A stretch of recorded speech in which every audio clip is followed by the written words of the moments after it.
Car accident के बाद मेरी लाइफ बस एक धागे पर टिकी हुई थी, लेकिन प्रेसिडेंट की वाइफ अपने व्हाइट मूनलाइट के साथ बाहर गई हुई थी और वो आधे महीने बाद हॉस्पिटल आती है, मुझे फिर से रेड करने की तैयारी में। उसे लगता है कि मैं पहले की तरह उससे बहुत बड़ा तमाशा करूंगा, जिस पर मैं बस हॉस्पिटल बेड पर बैठा उसे कंफ्यूज होकर देखता हूँ और पूछता हूँ, आप कौन हैं? यह सुनकर यान रियुक्स्यू का दिल अचानक घबरा जाता है। Big sister, brother in law, ठीक है? जिस पर यान रियुक्स्यू अपनी आईब्रोज सिकोड़ती है, मोबाइल फोन पकड़े उसका हाथ रुक जाता है और उसकी आवाज भी थोड़ी हिल जाती है। नहीं, तुम्हारे ब्रदर इन लॉ, उसने कोई ट्रबल नहीं किया। जिस पर सामने से आवाज आती है, हॉट सर्च तो फट रहा है, मैंने आज ही बड़ी मुश्किल से उसे दबाया है। इतनी बड़ी बात हो गई, फिर भी ब्रदर इन लॉ ने कोई रिएक्शन नहीं दिया। यह सुनकर यान रुओशुआई काफी देर तक चुप रहती है, फिर धीरे से बोलती है, तुम्हारे ब्रदर इन लॉ कह रहे हैं कि उन्हें एमनेशिया हो गया है, वो मुझे याद नहीं कर रहे। फोन के दूसरी तरफ यान रुओशुआंग भी सुनकर शॉक हो जाती है। सिस्टर, इस बार तुम सच में बहुत ज्यादा आगे निकल गई। और वैसे भी brother in law car accident के बाद कोमा में थे, 80% चांस है कि उनके ब्रेन पर चोट लगी हो, लेकिन ये एमनेशिया फेक नहीं लग रहा, तुम्हें जल्दी से होंग होंग जाना चाहिए। जिस पर यान रियुक्स्यू पहली बार रियलाइज करती है कि हर बार पहले मैं ही उससे लड़ाई करता था, मैं ही हंगामा करता था, लेकिन अब जब मैं बिल्कुल शांत हूं तो वो खुद समझ नहीं पा रही कि क्या करे। यान रुओशुआंग भी बिल्कुल स्पीचलेस हो जाती है। आखिर ये उसकी अपनी सिस्टर ही है, जिस पर वो मजबूरी में उसे आइडिया देती है, चाहे ब्रदर इन लॉ कोई ट्रबल ना करे, फिर भी तुम्हें उनके पास जाना चाहिए। सबसे जरूरी बात मिसअंडरस्टैंडिंग को खत्म करना है। करीब 20 मिनट बाद यान रोशु फोन रखती है और पास वाले वार्ड से बाहर निकलती है, जिसके बाद वो मेरे वार्ड के दरवाजे को लगातार देखती रहती है, काफी देर तक चुप खड़ी रहती है, फिर धीरे से डोर खोलकर अंदर आती है। वो जानती है कि मैं किस बात से नाराज हूं, लेकिन उसके हिसाब से वो सिर्फ मुझसे प्यार करती है। तुम कौन हो? जिस पर वो वहीं रुक जाती है। असल में मैं बिल्कुल सोया ही नहीं था। बगल वाले रूम से फोन की आवाज लगातार आ रही थी, जो मुझे इरिटेट कर रही थी। फिर बड़ी मुश्किल से सब शांत होता है और तभी कोई मेरे वार्ड में अंदर आ जाता है, लेकिन इस बार वो वांग तेजू नहीं होती, बल्कि एक बेहद खूबसूरत और ठंडी सी औरत होती है। उसकी आंखों में कोई वॉर्मथ नहीं होती और उसके पूरे शरीर से एक अजीब सी दूरी महसूस होती है। वो यान रियुक्स्यू थी। यान रोशु मुझे देखती रहती है, लेकिन मेरी आंखें उसके लिए बिल्कुल अजनबी थीं। यहाँ तक कि जब वो पहली बार मेरे घर आई थी, तब भी मैंने उसे कभी ऐसे नहीं देखा था। जिस पर उसके दिल में अचानक एक खालीपन सा फील होने लगता है। मुयुनचेंग, वो मेरे पास बैठती है और अपना पतला हाथ मेरे हाथ पर रखती है। मुयुनश्यू और मेरे बीच कुछ नहीं है, मैं सिर्फ तुम्हें पसंद करती हूँ। जिस पर मैं अपनी आंखों में एक हल्की सी हंसी लेकर उसे देखता हूँ, तो ये मेरी प्लास्टिक वाइफ है, यान ग्रुप की प्रेसिडेंट, जो हॉट सर्च में छाई हुई है, सच में मर्दों को बहलाना अच्छे से जानती है। उसकी आंखें साफ तौर पर ठंडी थीं, लेकिन फिर भी वो जबरदस्ती अपने चेहरे पर थोड़ी सॉफ्टनेस लाने की कोशिश करती है। शायद उसे लगता है कि मैं उसकी बात मान लूंगा। लेकिन कार एक्सीडेंट के बाद जब मैं उठा, तब वो कहीं दिखाई नहीं दी। ना उसका एक फोन आया, ना एक मैसेज, जबकि दूसरी तरफ उसके और मुयुनशु के हॉट सर्च हर जगह उड़ रहे थे। क्या उसे सच में लगता है कि हॉस्पिटल में पड़े पड़े मैं अंधा हो गया हूँ? वांग तेजू मेरे फोन को लेने की हिम्मत नहीं कर पाया था, जिस पर मैंने सब कुछ खुद देख लिया। बाहर अपने ब्रदर इन लॉ के साथ घूमने के बाद अब घर आकर अपने हस्बैंड को मनाने आई हो, सच में बहुत डिस्गस्टिंग है। मैं धीरे से अपना हाथ उसकी पकड़ से निकालता हूँ। डॉक्टर ने तुम्हें बता दिया होगा कि मुझे एमनेशिया है। इतनी बड़ी बात तुमसे छुप नहीं सकती प्रेसिडेंट यान। जिस पर मैं सामने बैठी उस आइसबर्ग ब्यूटी को देखता हूँ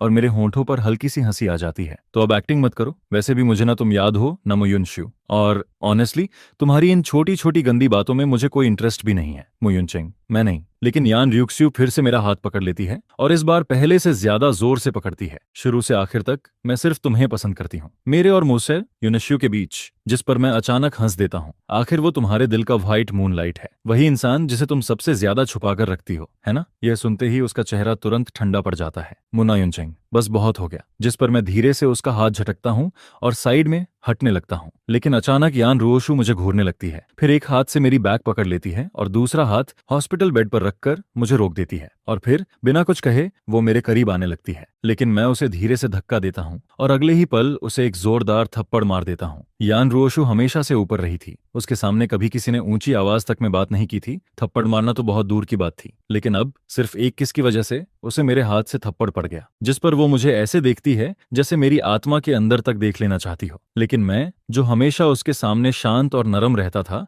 इस बार बिल्कुल नहीं डरता। मैं तो पॉकेट से एक टिश्यू निकालता हूँ और अपने होंठों को ऐसे साफ करने लगता हूँ जैसे उसने मुझे गंदा कर दिया हो। मेरा ये रिएक्शन देखकर उसके दिल में सीधा चोट लगती है। बाहर निकलो। मैं अपने होंठों से लिपस्टिक का निशान साफ करता हूँ, फिर ठंडी आवाज में दरवाजे दरवाजे की तरफ इशारा करता हूँ, जिस पर इस बार यान रोशु सच में घबरा जाती है। उसे खुद भी समझ नहीं आता कि वो वार्ड से बाहर कैसे निकलती है। उसे सिर्फ इतना याद रहता है कि मेरी आंखों के सामने वो एक पल भी रुक नहीं पाती, क्योंकि उसे डर लग रहा था कि अगर वो और रुकी तो मैं उससे और ज्यादा नफरत करने लगूंगा। यान रोशु के जाने के बाद मैं जितना इसके बारे में सोचता हूँ उतना ही मेरा फैसला मजबूत होता जाता है, जिस पर मैं सीधा बेड से उठता हूँ, बाथरूम में जाता हूँ और बहुत ध्यान से अपने दांत साफ करता हूँ। इसके बाद मैं वापस हॉस्पिटल बेड पर आकर बैठता हूँ, फोन निकालता हूँ और इंटरनेट पर यान रोशु के साथ अपनी 3 साल की शादी के बारे में सर्च करने लगता हूँ, लेकिन मुझे कुछ भी नहीं मिलता। यहाँ तक कि पिछले कुछ दिनों से जो हॉट सर्च हर जगह छाया हुआ था वो भी पूरी तरह गायब किया जा चुका था। सब कुछ पूरी तरह गायब हो चुका था और मेरी आंखों में एक ठंडी सी लहर दौड़ जाती है। मेरे हाथ तेजी से चलते हैं, लेकिन तभी मुझे पता चलता है कि मोबाइल में वेबो दूसरे अकाउंट पर स्विच हो सकता है,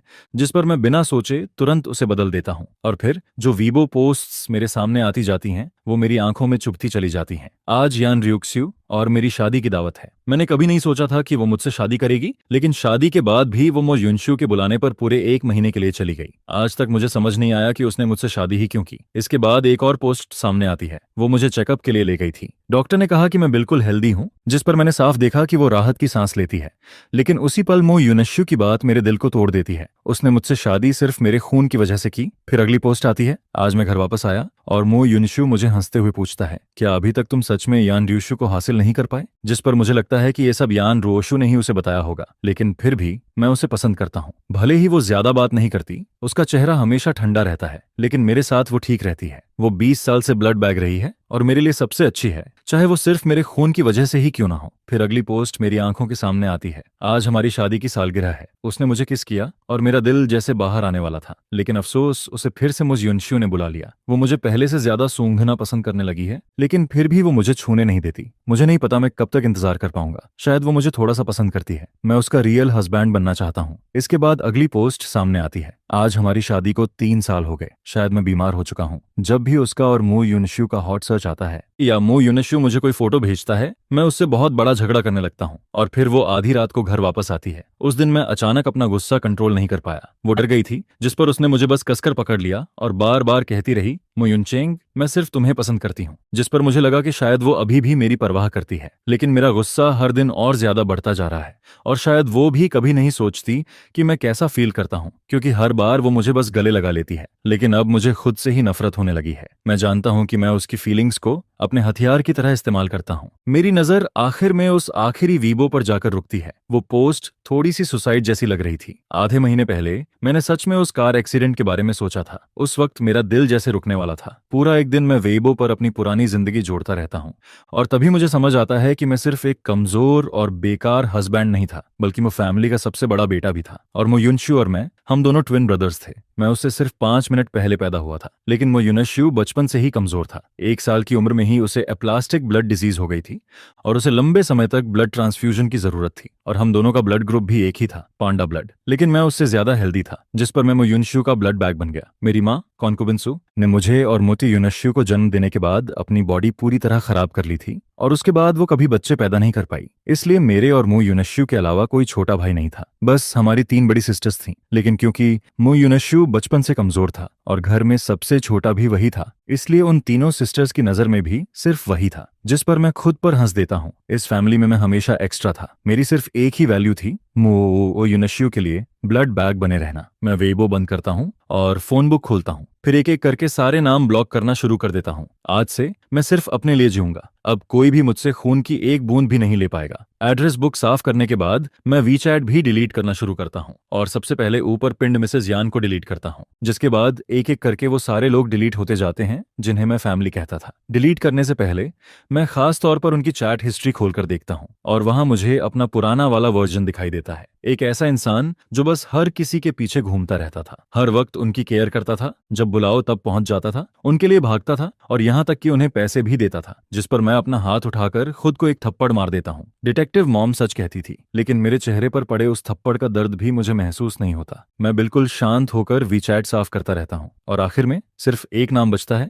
जियांग मो, क्योंकि जियांग मो के साथ मेरी आखिरी चैट मुझे डांटने वाली थी। वो मुझे गुस्से में कह रहा था कि मैं प्यार में पागल हो चुका हूँ, एक औरत के लिए मैंने खुद को खो दिया है। उसने कहा था अगर मैं ऐसे ही चलता रहा तो एक दिन मेरे पास कोई दोस्त नहीं बचेगा, और जब तक बहुत जरूरी ना हो वो मुझसे दोबारा कांटेक्ट नहीं करेगा। मैं फोन स्क्रीन को चुपचाप देखता हूँ और मेरे होंठों पर हल्की सी स्माइल आ जाती है। लगता है मेरा पुराना वाला मैं पूरी तरह अकेला नहीं था। कम से कम उसके पास ऐसा एक दोस्त तो था जिस पर मैं बिना सोचे उसे सीधे वॉइस कॉल कर देता हूँ। जियांग मो ज्यादा देर नहीं लगाता और कॉल उठा लेता है, लेकिन उसकी आवाज में साफ इरिटेशन और गुस्सा होता है। इसके बाद मैं बहुत धीरे से बोलता हूँ, जियांग मो तुम कहाँ हो? क्या तुम मुझसे मिलने आ सकते हो? जिस पर फोन के दूसरी तरफ जियांग मो कुछ सेकंड के लिए चुप हो जाता है। मेरा कार एक्सीडेंट हुआ था, मेरे सिर पर चोट लगी और मेरी मेमोरी चली गई। मैंने चैट हिस्ट्री देखी और मुझे लगा कि सिर्फ तुम ही मेरे साथ अच्छे थे। क्या तुम्हारा कार एक्सीडेंट हुआ और तुम्हारी मेमोरी चली गई? यह सुनते ही जियांग मो तुरंत फट पड़ता है। उसकी चिंता मुझे फोन के उस पार से भी महसूस होने लगती है। मुझे हॉस्पिटल का एड्रेस भेजो, मैं अभी आता हूँ। जिस पर मैं कॉल काटता हूँ, उसे अपनी लोकेशन भेजता हूँ और फिर बेड पर टिक कर चुपचाप उसका इंतजार करने लगता हूँ। उधर यान ग्रुप में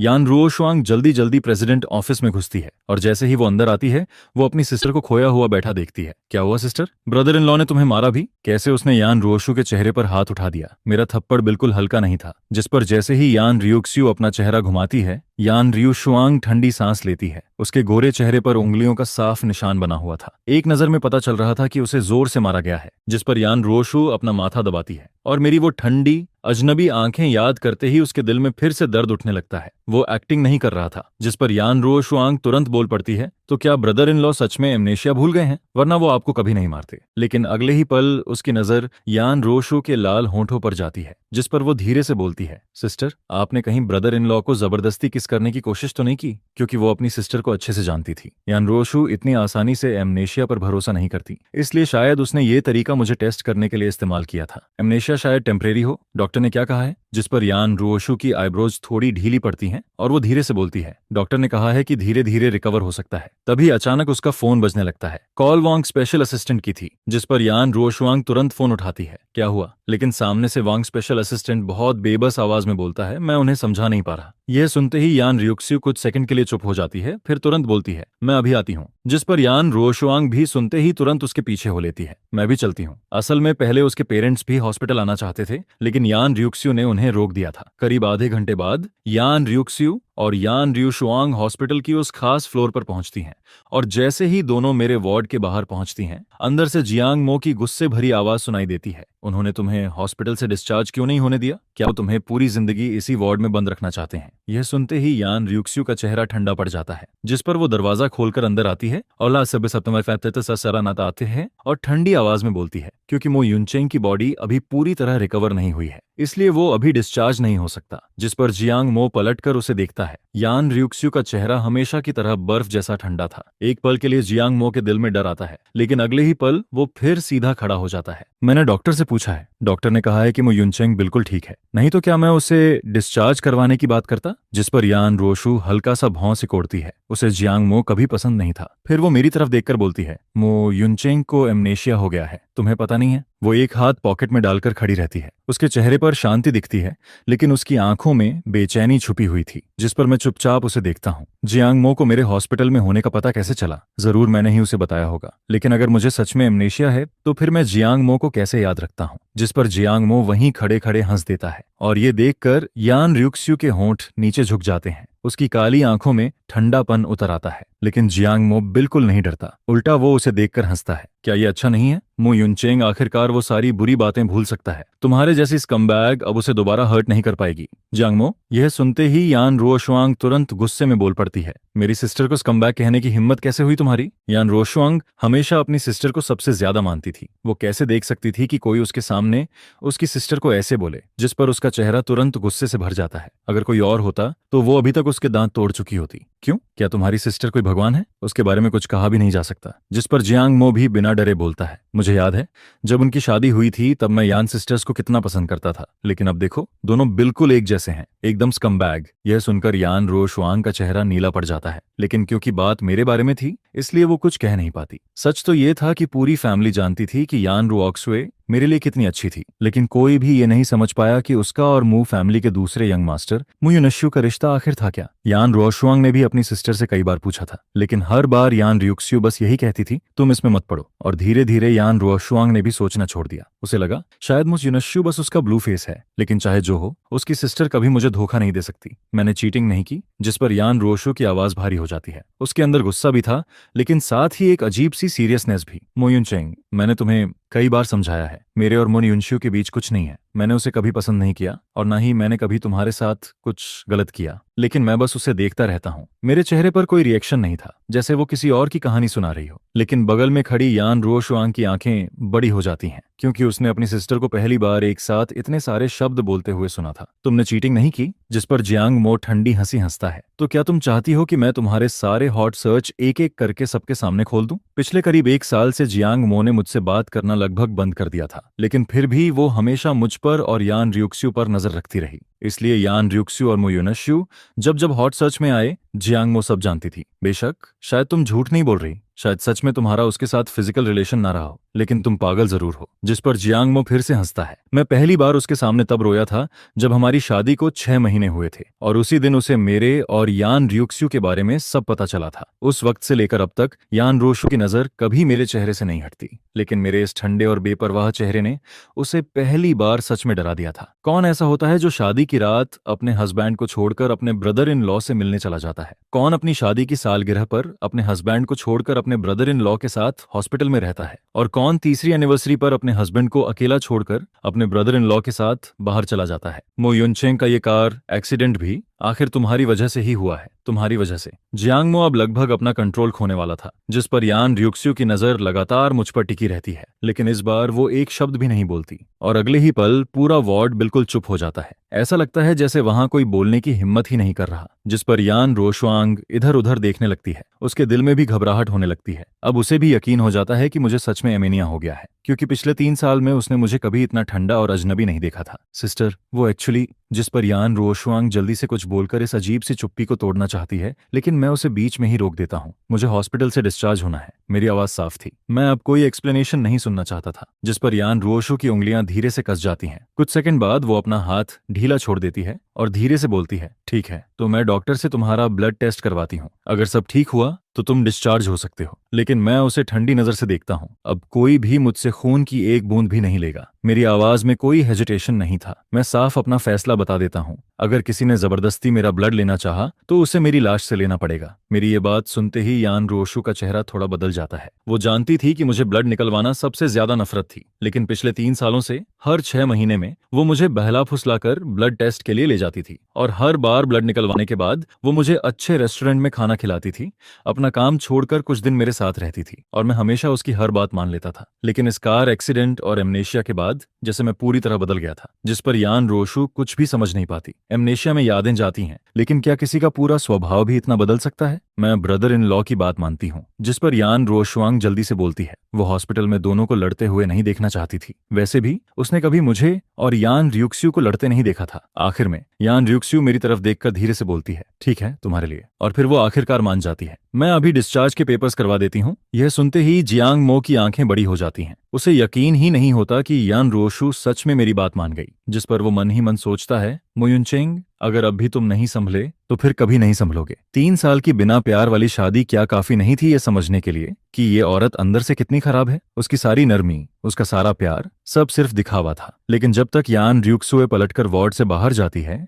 मेरे चेहरे पर कोई रिएक्शन नहीं आता। अब मैं उसके बारे में कुछ भी सोचना नहीं चाहता था। जिस पर जियांग मो आखिरकार चैन की सांस लेता है। बहुत बढ़िया, अब जाकर तुम सच में खड़े हुए हो मो युनचेंग। आदमी को ऐसा ही होना चाहिए, वरना पूरी जिंदगी औरतें उसे दबाकर रखती हैं। लेकिन यान रोशु अभी बाहर डिस्चार्ज की फॉर्मेलिटीज करने गई ही थी कि अगले ही पल वार्ड में 3 और लोग आ जाते हैं। मेरी बड़ी सिस्टर मो युनकिंग और मेरे पेरेंट्स। जैसे ही जियांग मो उन्हें देखता है, वो तुरंत ताना मारता है, वाह, आज कैसी हवा चल रही है। इतने रेयर लोग एक साथ यहाँ कैसे आ गए? क्या तुम लोग फिर से यहाँ कोई तमाशा करने आए हो? जियांग मो, तुम यहाँ क्या कर रहे हो? जिस पर मो युनकिंग उसे ठंडी नजर से देखती है। इस साल मो युनकिंग 28 साल की थी। डैड को स्ट्रोक आने के बाद उसने मो फैमिली की कंपनी संभाल ली थी। हालांकि बचपन से ही उसे हेयर की तरह तैयार किया गया था और उसमें काबिलियत भी थी, लेकिन उसकी किस्मत बहुत खराब थी। कंपनी संभालने के बाद उसने जितने भी इन्वेस्टमेंट किए, सब में नुकसान हुआ। अगर यान फैमिली का सहारा ना होता तो शेयर होल्डर्स उसे बहुत बहुत पहले बाहर निकाल चुके होते। जिस पर जियांग मो हाथ बांधकर हंसता है, जब बाकी सब यहाँ आ सकते हैं तो मैं क्यों नहीं। तुम्हारी मो फैमिली में मो युनचेंग को छोड़कर कोई भी अच्छा नहीं है। मुशु बेवकूफ है, पास्टर का दिमाग खराब है, बड़ी सिस्टर मो युनकिंग भी बेकार है, दूसरी सिस्टर मो युनशुई पागल है, तीसरी सिस्टर मुयुन और उसका टेस्ट वाला बेवकूफ कुत्ता है, और जहां तक मुयुनशु की बात है वो तो पूरा का पूरा green tea little white face है। ये लोग कौन है? जिस पर मैं कंफ्यूज होकर उन्हें देखता हूँ। हालांकि मैं समझ चुका था कि ये मेरे फैमिली वाले हैं, लेकिन जियांग मो मेरी मेमोरी लॉस का फायदा उठाकर और भी ज्यादा बातें करने लगता है। मुयुनचेंग, ये तुम्हारी फैमिली है, पिछले 3 सालों से ये रोज तुमसे पैसे लेते रहे हैं, और जब भी मौका मिलता है तुम्हें यान फैमिली से वापस बुलाकर अपने घर ले जाते हैं, फिर तुमसे चाय बनवाते हैं, पानी मंगवाते हैं, खाना बनवाते हैं, बर्तन धुलवाते हैं। ये लोग पूरे के पूरे वैम्पायर हैं। जिस पर मैं बहुत सीरियस होकर पूछता हूँ, तो क्या वो फैमिली बहुत गरीब है? मेरे सवाल पर जियांग मो एक पल के लिए रुक जाता है, क्योंकि पहले वो मुझे अपने अंकल के वेस्टर्न रेस्टोरेंट में काम करने और पैसे कमाने के लिए ले जाता था, और तब उसे बहुत अजीब लगता था, क्योंकि पहली बार जब उसने मेरे पेरेंट्स और मेरी 3 सिस्टर्स को देखा, वो सब महंगे कपड़े पहने हुए थे, और वो लोग मु युनशु को रेस्टोरेंट में खाना खिलाने आए थे। उन्होंने मुझे तुरंत पहचान लिया था, लेकिन मु युनशु ने वहां थोड़ा रोना धोना किया, जिस पर पूरी फैमिली मुझे ही डांटने लगी कि मैं उन्हें शर्मिंदा कर रहा हूँ। और मुझे याद है उस दिन मैंने सीधे मु युनशु के सिर पर काला ऑयल डाल दिया था। बाद में सुना मु युनशु को लोगों ने मारा और वो हॉस्पिटल पहुंच गया, जिस पर मैं इतना खुश हुआ था कि मैंने एक्स्ट्रा खाना खाया था। जब मूब फैमिली ओल्ड मास्टर के हाथ में थी तब वो सच में एक बड़ी फैमिली थी। भले ही अब पहले जैसी नहीं रही, लेकिन फिर भी पूरी तरह गरीब नहीं थी। लेकिन मैंने तुम्हें पहले ही कहा था, अब तुम्हारी शादी रोशु से हो चुकी है, तुम्हारी आइडेंटिटी अलग है, तुम्हें ऐसे लोगों के साथ नहीं रहना चाहिए। जिस पर अचानक मेरी माँ कॉन्कुबिन सु नाराज होकर बोल पड़ती है। वो जियांग मो पर गुस्सा नहीं निकाल सकती थी, इसलिए हमेशा की तरह सीधा मुझ पर निकालती है, और जियांग मो बस साइड में खड़ा दांत भींच कर रह जाता है। वो उसकी तरफ बिना किसी इमोशन के देखता है और बिल्कुल ठंडी आवाज में कहता है, मुझे याद नहीं है। जिसे सुनकर सु कॉन्कुबिन एक पल के लिए वहीं रुक जाती है और फिर उसका गुस्सा तुरंत भड़क उठता है। वो तेज आवाज में कहती है, तुम्हारा एक ऐसा एटीट्यूड है, मैं तुम्हारी माँ हूं और तुम मुझसे ऐसे बात करते हो। जिस पर तभी वार्ड का डोर खुलता है और डिस्चार्ज प्रोसेस पूरा करके यान रोशु अंदर आती है। वो सामने का माहौल देखते ही हल्का सा फ्राउन करती है और फिर एक कदम आगे बढ़कर मुझे अपने पीछे प्रोटेक्ट कर लेती है, जिस पर सुफाई के चेहरे पर तुरंत स्माइल आ जाती है। वो जल्दी से कहती है, रोशु युनशु अभी फोन पर भी तुम्हें याद कर रही थी। यह कहते हुए वो यान र्यूक्स्यू से हाथ मिलाने के लिए आगे बढ़ती है, लेकिन यान र्यूक्स्यू बिना कुछ कहे अपना हाथ आगे बढ़ाकर जियांग मो को अपनी तरफ खींच लेती है और उसे अपने सामने खड़ा कर देती है, जिससे सुफाई वहीं रुक जाती है। जिस पर यान रोशुआंग मेरे जीजा का चेहरा देखकर हल्का सा मुस्कुराती है और बीच में हवा में रुके सु कॉन्कुबिन के हाथ को पोलिटली शेक करके छोड़ देती है। आखिर वो भी यान फैमिली की यंग लेडी होती है। इसके बाद मो युनकिंग खुद को रोक नहीं पाती और ताना मारते हुए कहती है, मिस्टर यान, आपने जियांग मो जैसे आदमी को अपने पास कैसे रख लिया? जिस पर यान र्यूक्स्यू उसकी तरफ ठंडी नजरों से देखती है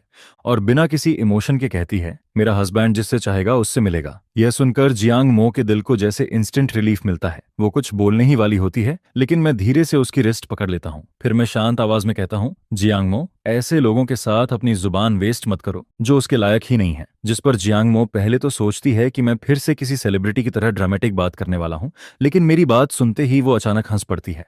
उसे लगने लगता है कि मेमोरी लॉस के बाद मैं पहले से कहीं ज्यादा अच्छा हो गया हूँ, यहाँ तक कि वो दिल ही दिल में चाहती है कि मुझे कभी कुछ याद ही ना आए। इसके बाद ताकि ये वैम्पायरस मुझे दोबारा अपने जाल में न फंसा पाए, मैं जियांग मो को थोड़ा शांत करता हूँ। फिर मैं सामने खड़े मो फैमिली की तरफ देखता हूँ, जो यान र्यूक्स्यू की वजह से गुस्से में होने के बाद भी कुछ बोल नहीं पा रहे होते हैं। फिर मैं धीरे लेकिन साफ आवाज में कहता हूँ, मैं इतने सालों से मो युनशु से बंधा हुआ था, लेकिन अब ये रिश्ता खत्म करने का टाइम आ गया है, और जहां तक जन्म देने वाली बात है उसका हिसाब मेरी वाइफ पहले ही पैसे देकर चुका चुकी है। आगे से हम सब अपने अपने रास्ते चलते हैं और दोबारा कभी हमसे कांटेक्ट मत करना। जिसे सुनकर सु कॉन्कुबिन वहीं खड़े खड़े रोने लगती है। वो कांपती हुई आवाज में कहती है, ठीक है, अब तुम्हारे पंख निकल आए हैं, इसलिए तुम अपनी ही माँ से रिश्ता तोड़ना चाहते हो। मैंने तुम्हें 10 महीने पेट में रखा था। तुम्हें और मुका से युनशु को जन्म देने के बाद मैं दोबारा कभी माँ नहीं बन पाई। मुशुरेन ने तो 5 बच्चों को जन्म दिया, लेकिन मैं फिर भी एक और बच्चा चाहती थी। यह सुनते ही कि वो अब कभी बच्चा पैदा नहीं कर सकती, जियांग मो खुद को रोक नहीं पाती और अचानक जोर से हंस देती है। हालांकि मुझे अपने और जियांग मो के बीच की पुरानी बातें याद नहीं होती हैं और अभी तक मुझे डिटेल में कुछ जानने का मौका भी नहीं मिला था, लेकिन मैं साफ फील करता हूँ कि जियांग मो बिना कुछ सोचे हमेशा मेरी साइड लेती है। जिस पर सु कॉन्कुबिन आखिरकार अपना गुस्सा नहीं रोक पाती और तेज कदमों से जियांग मो की तरफ बढ़ने लगती है। लेकिन इससे पहले कि वो कुछ कर पाती, मैं बिना सोचे जियांग मो को अपने पीछे प्रोटेक्ट कर लेता हूँ और फिर उसकी तरफ देखकर ठंडी आवाज में वार्निंग देता हूँ, अगर तुमने इसे छूने की भी कोशिश की तो मैं तुम्हें इसकी कीमत जरूर चुकवाऊंगा। आखिर अब मैं यान रोशु का लीगल हस्बैंड होता हूँ। भले ही वो एक स्कमबैग हो, लेकिन कम से कम वो मुझे पैसा, सपोर्ट और फेस देती है। जिस पर यान रोशु का चेहरा भी इंस्टेंटली ठंडा पड़ जाता है। उसके पूरे बॉडी से ऐसा प्रेशर निकलता है जैसे रूम का टेम्परेचर फ्रीजिंग पॉइंट तक गिर गया हो। फिर वो काली आंखों से मुझे फैमिली की तरफ देखती है और एक एक शब्द पर जोर देते हुए कहती है, सब लोग यहां से निकल जाओ। उसकी आवाज बिल्कुल वही होती है जो वो हमेशा मोर फैमिली से बात करते वक्त इस्तेमाल करती है। वार्ड में मौजूद हर पर्सन समझ जाता है कि वो साफ तौर पर मोर फैमिली को बाहर निकाल रही है, जिस पर सुकॉन्कुबिन के चेहरे की मजबूर स्माइल भी टूटने लगती है। लेकिन वो यान रियुक्स्यू के सामने कुछ कहने की हिम्मत नहीं कर पाती, और फिर उसे ये भी फील होने लगता है कि आज मुझ में कुछ अलग है। इसलिए वो लोग सोचते हैं कि किसी और दिन यान रुओशु का फायदा उठाकर मुझसे दोबारा बात करेंगे। आखिर इस बार कंपनी के प्रोजेक्ट के लिए उन्हें यान रुओशु की मदद चाहिए होती है, नहीं तो पूरा मुंह फैमिली बैंकरप्ट तक हो सकता है। इसके बाद सुफाई और मु यांगक्वान जबरदस्ती चेहरे पर स्माइल लाते हैं। फिर सुफाई कहती है, युनचेंग अभी हॉस्पिटल में है, हम लोग तुम्हें रेस्ट करने देते हैं, किसी और दिन फिर मिलने आएंगे। मु यांगक्वान और मु युनकिंग भी समझ जाते हैं कि जब तक यान रूहिवे यहाँ है तब तक आज वो कुछ नहीं कर सकते, जिस पर वो लोग मजबूरी में अपना मुंह बंद रखते हैं। मैं बिना किसी एक्सप्रेशन के उन तीनों की जाती हुई पीठ को देखता रहता हूँ और फिर आखिरी बार उन्हें वार्निंग देता हूँ, मु युनशु और मैं यहाँ तक पहुंच चुके हैं और तुम्हारे पूरे मूथ फैमिली का सच भी अब मेरे सामने साफ है। आगे से दोबारा मुझे प्रोवोके मत करना, नहीं तो मेरे पास जो कुछ भी है मैं सब बाहर निकाल दूंगा और उस दिन तुम्हारे मुंह फैमिली की इज्जत और नाम दोनों खत्म हो जाएंगे। जिसे सुनकर सुफाई और मु यांगक्वान तुरंत पीछे मुड़ते हैं। उनकी आंखें शौक से फैल जाती हैं। वहीं मु युनकिंग भी मुझे हैरानी से देखने लगती है। उसे यकीन ही नहीं होता कि मैं उसे और अपने पेरेंट्स को थ्रेटन करने की हिम्मत कर सकता हूं। जिस पर मु यांगक्वान का चेहरा बिल्कुल सफेद पड़ जाता है। वो ऐसा दिखता है जैसे उसे वहीं हार्ट अटैक आने वाला हो। लेकिन जब वो तीनों यान रियुक्स्यू के ठंडे चेहरे को देखते हैं तो आखिर में डरकर जल्दी जल्दी वार्ड से बाहर निकल जाते हैं। इसके बाद जियांग मो इस पूरी बात को लेकर और भी कंफ्यूज्ड हो जाती है। वो मुझे ऐसे देखने लगती है जैसे उसके सामने अचानक कोई नया इंसान खड़ा हो गया हो। फिर वो पूछती है, मु युनचेंग, तुम्हारे पास ऐसा कौन सा हैंडल है जिससे वो लोग ऐसे डर गए जैसे उन्होंने कोई घोस्ट देख लिया हो? जिस पर मैं आंखें घुमाते हुए धीरे से कहता हूं, कुछ खास नहीं, बस पिछले 3 सालों में उन्होंने मुझसे जो पैसे लिए हैं उन्हीं के ट्रांसफर रिकॉर्ड्स हैं। और फिर मैं मन ही मन एक लंबी सांस लेता हूं, क्योंकि मैं नहीं चाहता था कि जियांग मो को मेरे और मो युनश्यू के ब्लड रिलेशन के बारे में पता चले। उसका टेम्पर बहुत ज्यादा फायरी होता है। अगर उसे ये सब पता चल गया तो वो पूरा आसमान सिर पर उठा देगी, और मैं किसी भी हालत में ऐसा नहीं चाहता था। यान रोशु के साथ मेरे बस 3 साल जुड़े हुए थे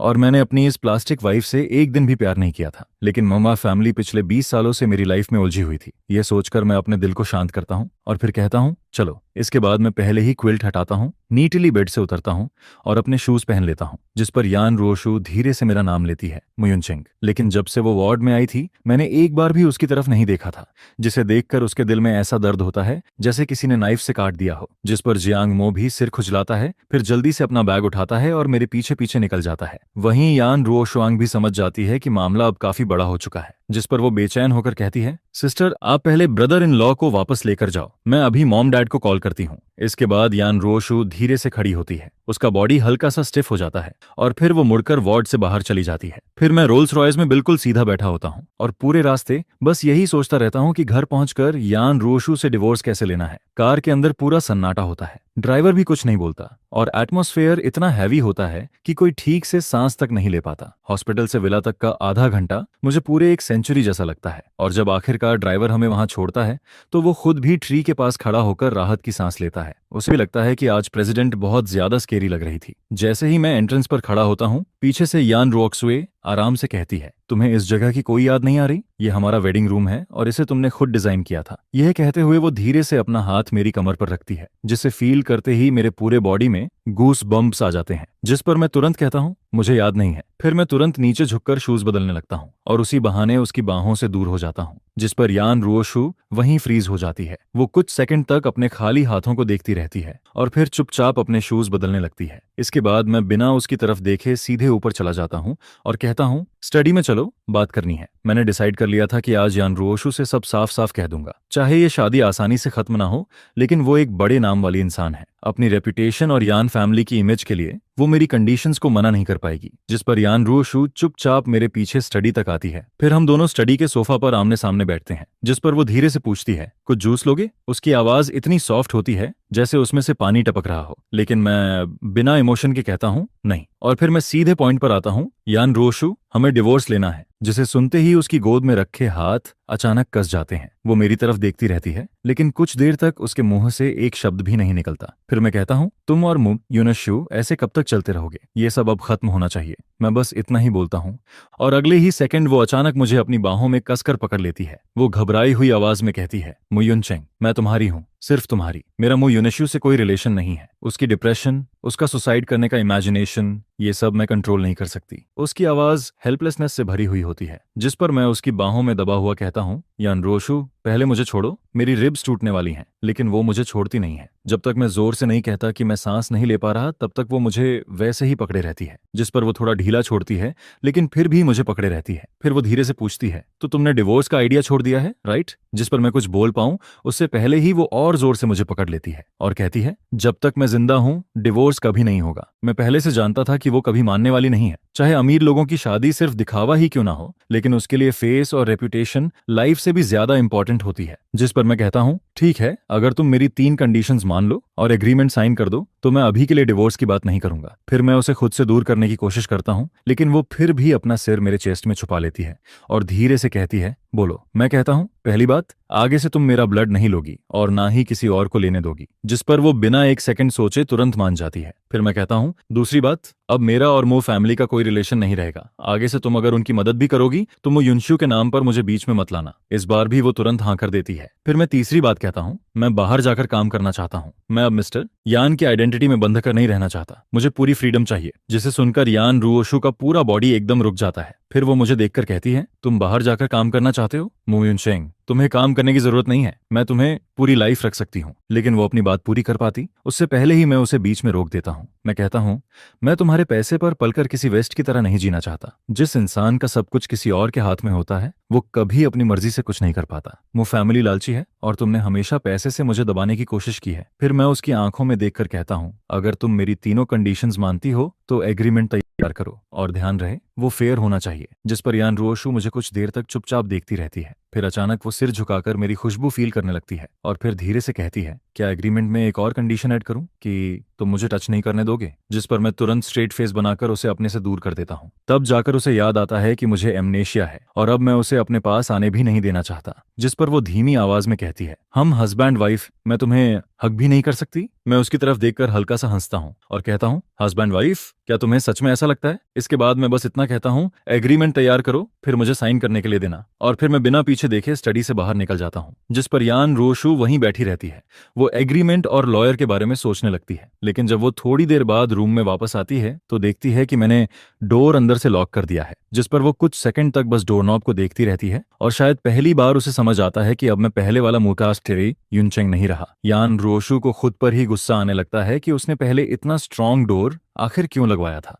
फिर आखिर में वो दांत भींचकर डिसाइड करती है कि वो बगल वाले बेडरूम की विंडो से अंदर आएगी। उधर मैं उसे इग्नोर करके सोने की कोशिश करता हूँ, लेकिन उसके बिना उसे बिल्कुल भी नींद नहीं आती। फिर मैं चुपचाप शॉवर लेता हूँ, बाल सुखाता हूँ और क्लोजेट के पास जाकर खड़ा हो जाता हूँ। सामने पूरा कैबिनेट महंगे कपड़ों से भरा हुआ होता है, जिसे देखकर मुझे फील होता है कि मटीरियल चीजों के मामले में यान रोक्सुए सच में काफी जेनरस है। मू फैमिली जैसे वैम्पायर से तो वो फिर भी बेहतर है। कम से कम वो पहले शुगर देती है और बाद में खून लेती है। लेकिन मैंने पहले ही डिसाइड कर लिया था कि अब मैं दोबारा उसके हाथों मैनिपुलेट नहीं होऊंगा। जिस पर मैं उसके सारे कपड़े निकालकर एक बड़े सूटकेस में भर देता हूँ और उसे दरवाजे तक धकेल देता हूँ। फिर मैं डोर खोलता हूँ, सूटकेस को बाहर फेंक देता हूँ और दोबारा दरवाजा लॉक कर देता हूँ। ये सब करने के बाद मुझे थोड़ा सुकून फील होता है। फिर मैं बेड पर लेट जाता हूँ और सोने की कोशिश करने लगता हूँ। तभी जब मेरी आंख लगने ही वाली होती है, तभी अचानक बालकनी की तरफ से आवाज आती है। जिस पर मैं तुरंत उठकर बैठ जाता हूँ और सावधानी से बालकनी की तरफ देखने लगता हूँ। साथ ही मेरा हाथ अपने आप लैंप की तरफ चला जाता है। लेकिन जैसे ही वो शैडो बेड के पास आती है, मुझे तुरंत उसका जाना पहचाना परफ्यूम फील हो जाता है। फिर यान रोशु आराम से कहती है, तुम अभी तक सोए नहीं? यह कहते हुए वो खुद ही क्विल्ट उठाती है और सीधे बेड में आकर लेट जाती है। जिस पर मैं उसे घूरते हुए कहता हूँ, तुम अंदर कैसे आई? मेरे दिल में उसी वक्त गुस्सा भर जाता है, क्योंकि साफ था कि मैंने पहले उसे बहुत ज्यादा सिर चढ़ा दिया था। पहले वाला मैं कभी रूम लॉक नहीं करता था। मैं हमेशा उसकी वेट करता था और वो आते ही खुद उसे हक करके सो जाता था। जिस पर यान रोशु फिर से मुझे हक करने के लिए हाथ बढ़ाती है, लेकिन मैं तुरंत उसका हाथ झटक देता हूँ। फिर मैं चिढ़कर कहता हूँ, लगता है एग्रीमेंट में चौथी कंडीशन भी ऐड करनी पड़ेगी। जिसे सुनते ही उसे तुरंत समझ आ जाता है कि मैं क्या कहना चाहता हूँ। फिर वो धीरे से कहती है, मैं हर रात तुम्हें हक करके ही सोती हूँ। अचानक ऐसे मुझे नींद नहीं आती। जिस पर मैं हंसकर कहता हूँ, जब तुम युनशु को हक करती थी तब तो तुम्हें नींद आ जाती थी ना? वेडिंग नाइट पर भी तुम उसी के पास भागी थी। फिर यान रोशु तुरंत कहती है, मैंने कभी किसी और को हग नहीं किया, मैंने अपनी पूरी लाइफ में सिर्फ तुम्हें हग किया है। लेकिन मैं उसकी तरफ देखकर ठंडे अंदाज में कहता हूँ, मुझे छोड़ो, अभी मैं तुमसे बहुत इरिटेट हूँ। जिस पर वो अचानक और जोर से मेरा हाथ पकड़ लेती है और कहती है, मैं कसम खा सकती हूँ, पहले तुम हमेशा मुझ पर ट्रस्ट करते थे, लेकिन अब तुम्हें कुछ याद नहीं है मयूनचेंग। मैं तुम्हें प्रूफ दिखाऊंगी। यह सुनकर मैं उसकी तरफ देखने लगता हूँ। मुझे क्यूरियोसिटी होती है कि वो अपनी इनोसेंस साबित करने के लिए आखिर क्या दिखाएगी। लेकिन अगले ही पल वो अपना फोन निकालती है और उसमें कुछ वीडियोस और सर्विलांस फुटेज खोल देती है। उन सब में बस यही दिख रहा होता है कि वो मुझे हक करके सो रही है या फिर हम दोनों आपस में बात कर रहे हैं। जिस पर मैं हैरान होकर कहता हूँ, तुमने बेडरूम में कैमरा लगवा रखा था? यह सुनते ही मेरा स्कैल्प सुन्न पड़ जाता है। फिर मैं गुस्से में कहता हूँ, तुम प्राइवेट रूम में भी सर्विलांस लगाती हो? क्या तुम पागल हो? जिस पर यान रोशु जल्दी से समझाने लगती है, ये तुमने ही कहा था, तुमने ही मुझे लगाने के लिए बोला था और तुमने ही एग्री किया था, और ये फुटेज सिर्फ मेरे फोन में दिखती है। लेकिन मैं उसकी तरफ देखकर कहता हूँ, जरूर मैंने नहीं, तुमने मुझे फोर्स किया होगा। मुझे यकीन नहीं होता कि पहले वाला मैं इतना बेवकूफ था। जिस पर वो तुरंत सिर हिलाकर कहती है, मैंने तुम्हें फोर्स नहीं किया, तुम खुद मुझे बहुत पसंद करते थे। मैं तुम्हें किस करती थी तो तुम हर बात मान जाते थे, लेकिन अब मैं बिल्कुल परेशान हो चुका था। जिस पर मैं कहता हूँ, अगर तुम नहीं जाओगी तो मैं चला जाता हूँ। फिर मैं बेड से उतरने लगता हूँ, लेकिन वो तुरंत मुझे पकड़ लेती है। फिर वो कहती है, हम हस्बैंड वाइफ हैं, हमें साथ में सोना चाहिए, अलग अलग रूम में सोने से रिलेशनशिप खराब होता है। जिस पर मैं हंसकर कहता हूँ,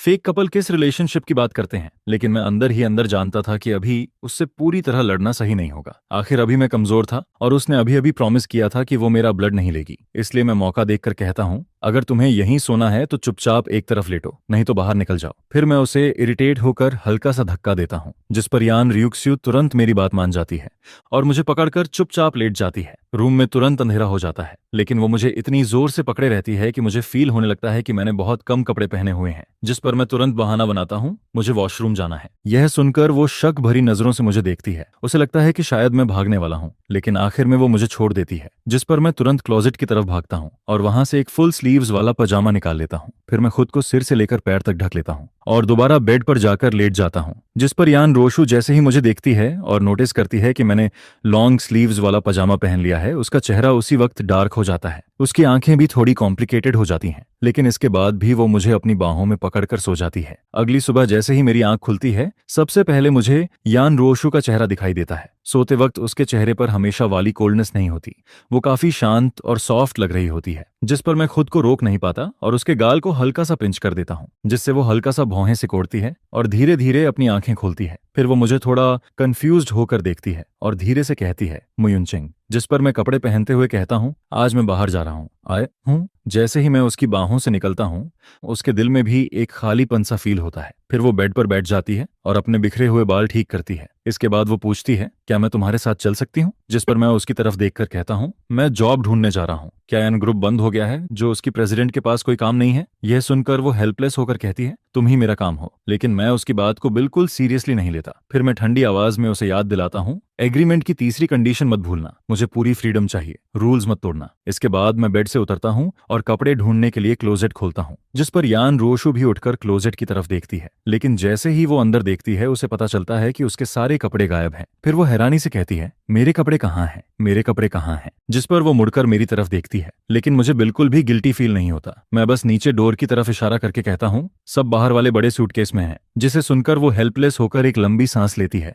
और फिर चुपचाप बाहर जाकर सूटकेस से अपने कपड़े एक एक करके वापस क्लोजेट में टांगने लगती है। जिस पर मैं मन ही मन भौहें चढ़ाता हूँ। मुझे लगता है कि मैं इसे कमरे से बाहर तक नहीं रख पा रहा और इसके कपड़े बाहर फेंकने से क्या ही होने वाला है। इसके बाद मैं जल्दी से अपने कपड़े बदलता हूँ, डोर जोर से बंद करता हूँ और सीधे नीचे चला जाता हूँ। फिर मैं ड्राइवर से कहता हूँ कि मुझे जियांग रियल एस्टेट छोड़ दे। घर से निकलने से पहले मैं जियांग मो को मैसेज कर चुका होता हूँ। वो अकाउंटिंग पढ़ा हुआ होता है और अभी अपने अंकल की रियल एस्टेट कंपनी में काम करता है। मैं कहीं और जाना ही नहीं चाहता था। आखिर मिस्टर यान के नाम से जहां भी जाओ, लोग ऐसे ट्रीट करते हैं जैसे रेस आए, जैसे कोई एंसेस्टर आ गया हो। इसलिए जब जियांग मो ने मुझे अपनी कंपनी आने को कहा तो मैंने तुरंत हाँ कर दी। उधर यान रियुक्स्यू जब नीचे आकर अपने कपड़े वापस रखती है, तब तक मैं काफी देर पहले निकल चुका होता हूँ। फिर वो टेबल पर रखा अनचेड ब्रेकफास्ट देखती है और मेड को बुलाकर पूछती है, क्या सर ने ब्रेकफास्ट नहीं किया? जिस पर मेड का चेहरा डर से सफेद पड़ जाता है। फिर वो धीरे से कहती है, सॉरी मैडम, मैंने उन्हें रोकने की कोशिश की थी, लेकिन सर ने बस एक बार मुझे देखा और मैं इतनी डर गई कि फिर कुछ बोल ही नहीं पाई। यह सुनकर यान र्यूक्स्यू को और हेडेक होने लगता है। मैं न सिर्फ उसे अवॉइड कर रहा था, बल्कि अब बाहर जाकर खुद पैसे भी कमाना चाहता था, जिस पर उसे लगता है कि उसका सिर फटने वाला है। तभी उसके फोन की रिंगटोन बजती है और स्क्रीन पर मिसेज यान लिखा आता है। फोन उठाते ही दूसरी तरफ से मिसेज यान की रोती हुई आवाज आती है, मेरे दामाद को क्या हो गया? जैसे ही सुना कि युनचेंग का एक्सीडेंट हुआ और उसे एमनेशिया हो गया, मेरा दिल बैठ गया। फिर वो गुस्से में कहती है, तुमने युनचेंग को फिर दुखी किया ना? क्या तुम उस युनिशु से दूर नहीं रह सकती? जिस पर यान र्यूक्स्यू फोन कसकर पकड़ लेती है और धीरे से कहती है, मॉम, युनचेंग ठीक हो जाएगा, उसे सब याद आ जाएगा। लेकिन मिसेज यान फिर भी शांत नहीं होती। फिर वो कहती है, रोशु, क्या तुम्हें और युनचेंग को अब बच्चा नहीं कर लेना चाहिए? यान फैमिली पर कितने लोगों की नजर है, तुम्हें पता भी है। फिर वो खुद ही झुंझलाकर कहती है, छोड़ो, तुमसे क्या बात करना, तुम तो बस बर्फ की तरह ठंडी हो। मैं और तुम्हारे डैड अभी अभी प्लेन से उतरे हैं और सीधे युनचेंग से मिलने आने वाले हैं। लेकिन जैसे ही मिसेज यान को पता चलता है कि मैं बाहर काम करने गया हूँ, वो और ज्यादा गुस्सा हो जाती है। फिर वो कहती है, तुम सच में पागल हो गई हो, रहने दो, मैं खुद युनचेंग को कॉल करती हूँ। लेकिन थोड़ी देर बाद उसका फोन फिर यान रोशु के पास वापस आता है, जिस पर वो गुस्से में कहती है, मैं युनचेंग को फोन क्यों नहीं लगा पा रही? यह सुनकर यान रोशु का दिल धक से रह जाता है। फिर वो तुरंत मुझे कॉल करती है, लेकिन फोन पर बिजी आता है, जिस पर वो तुरंत वीचैट खोलती है, लेकिन वहां एक बड़ा लाल एक्सक्लेमेशन मार्क दिखता है। तभी उसे पता चलता है कि मैंने उसे ब्लॉक कर दिया है। अपनी लाइफ में पहली बार ब्लॉक हुई प्रेसिडेंट यान बस चुपचाप एक लंबी सांस लेती है। उसे अभी तक ये नहीं पता होता कि मैंने सिर्फ उसे ही नहीं, बल्कि उसके पूरे फैमिली को ब्लॉक कर दिया है। उधर मैं तब तक कार से उतर चुका होता हूँ और जियांग रियल एस्टेट के बाहर जियांग मो से मिल रहा होता हूँ। जियांग मो ट्रेबाप्यो थोड़ी दूर खड़े उन ब्लैक सूट और सनग्लासेस वाले बॉडीगार्ड्स को देखकर धीरे से मेरे पास आता है और पूछता है, हे मु युनचेंग, ये वही लेजेंडरी रिच लोगों वाले बॉडीगार्ड्स हैं क्या? जिस पर मैं थोड़ा ऑकवर्ड होकर हल्का सा सिर हिलाता हूँ। जियांग मो अपने दिल की जलन दबाकर हंसने की कोशिश करता है और कहता है, पहले तो तुम इतने बड़े गेट के अंदर रहते थे कि मुझे तुम्हारे बॉडीगार्ड्स देखने का चांस ही नहीं मिला, लेकिन अब देखो, ये बिल्कुल वैसे ही लग रहे हैं जैसे टीवी सीरीज में दिखाते हैं। सच में रियलिटी टीवी से भी ज्यादा क्रेजी होती है। जिस पर मैं बस हल्का सा मुस्कुरा देता हूँ, लेकिन कुछ नहीं कहता। फिर जियांगमो कहता है, चलो, मैंने मन के में किया और मैंने अंकल को पहले ही बता दिया है। जैसे ही उन्हें पता चला कि तुम आने वाले हो, वो बहुत खुश हो गए। जिस पर मैं धीरे से सिर हिलाता हूँ और उसके पीछे पीछे एलिवेटर में चला जाता हूँ। उधर वो बॉडीगार्ड जो सिर्फ यान र्यूक्स्यू के कांटेक्ट में होता है, चुपचाप अपना फोन निकालता है। फिर वो उसे मैसेज भेजता है, सर का मूड काफी अच्छा लग रहा है। जिसे पढ़कर यान रोशु का मूड और कॉम्प्लिकेटेड हो जाता है। वो मन ही मन सोचती है, इतना खुश है क्या इसलिए क्योंकि उसने मुझे ब्लॉक कर दिया? और सिर्फ मुझे ही नहीं, उसने मेरे मॉम डैड को भी ब्लॉक कर दिया था। जिसे सोचकर उसे पहली बार फील होता है कि अब मैं सच में रिबेलियस हो गया हूँ। मैंने सीधे पूरे यान फैमिली को ही ब्लॉक कर दिया था। उधर मिसेज यान जैसे ही ये सुनती है, वो तुरंत दूसरा नंबर लेकर मुझे कॉल करती है, लेकिन मैं वो भी नहीं उठाता। जिस पर मिसेज यान वहीं गुस्से में कहती है, नहीं, अब हमें खुद युनचेंग के पास जाना पड़ेगा। पता नहीं किसी ने उसे बहका दिया है या क्या, वो हमें ही छोड़ रहा है। वहीं मिस्टर यान भी बेचैन हो जाते हैं। आखिर इतने सालों बाद उन्हें इतना परफेक्ट दामाद मिला था। जिस पर मिसेज यान तुरंत बटर झांग को फोन करती है और कहती है, जल्दी पता करो युनचेंग अभी कहाँ है। कुछ ही देर में बटलर बॉडीगार्ड से बात करके पता कर लेता है कि मैं जियांग मो के साथ जियांग रियल एस्टेट में हूँ। यह सुनते ही मिस्टर और मिसेज यान बिना कुछ सोचे सीधे कार में बैठ जाते हैं और ड्राइवर से कहते हैं कि जियांग रियल एस्टेट चलो। जिस पर पूरा यान फैमिली एक साथ जियांग रियल एस्टेट पहुंचने के लिए निकल पड़ता है। ये खबर पूरे अपर क्लास सर्कल में आग की तरह फैल जाती है। सारे बड़े बिजनेसमैन के फोन्स लगातार बजने लगते हैं। उधर मैं आराम से जियांग रियल एस्टेट में बैठा टी पी रहा होता हूँ, और वो भी सबसे एक्सपेंसिव दाहुंग पाओ। हालांकि मुझे याद नहीं कि पहले मुझे ये पसंद थी या नहीं, लेकिन अब मैं इतना जरूर जानता हूँ कि मुझे ये बिल्कुल पसंद नहीं है। मुझे ये सब बिल्कुल पसंद नहीं आता है, लेकिन फिर भी मैं पोलाइट रहता हूँ और अपने चेहरे पर कुछ भी शो नहीं करता हूँ। आखिरकार जियांग मो के अंकल जियांग मिन, जो कि जियांग्स रियल एस्टेट के जनरल मैनेजर होते हैं, जॉब के लिए मुझसे मिलने आए होते हैं। जिस पर उनके चेहरे पर बेचैनी साफ दिखाई दे रही होती है और उनकी नर्वसनेस तो आंखों से ही नजर आ रही होती है। जिस पर मैं उन्हें पॉलिटली मना कर देता हूँ। फिर मैं आराम से टी कप नीचे रखता हूँ और उन्हें ध्यान से देखते हुए कहता हूँ, मैं सेल्स पर्सन बनना चाहता हूँ। यह सुनते ही जियांग मिंग पूरी तरह शॉक हो जाता है। जिस पर वह मेरी तरफ देखकर कहता है, क्या? क्योंकि जब मैं कहता हूँ कि मैं सेल्स पर्सन बनना चाहता हूँ, तब उसके चेहरे पर पूरा डिसबिलीफ नजर आ रहा होता है। आखिर मैं प्रेसिडेंट का हस्बैंड हूँ। जिस पर जियांग मिनिंग जल्दी से संभलता है और एक के बाद एक बोलना शुरू कर देता है, मिस्टर मू, मैं आपके ऊपर हंस नहीं रहा हूँ, लेकिन हमारी कंपनी के हाउसेस बेच पाना इतना आसान नहीं होता है। यह सुनते ही बगल में खड़ी जियांग मो अचानक आगे आती है और हंसने लगती है, जिस पर वह कहती है, अंकल तो रियल एस्टेट में हमेशा लॉस ही करते रहते हैं। आखिर जब आपको इसकी समझ नहीं है तो इसमें आने की जरूरत क्या थी? अपने कपड़े बेचते, वही ज्यादा बेटर नहीं था? यह सुनकर जियांग मिंग का चेहरा काला पड़ जाता है और वह गुस्सा करने ही वाला होता है।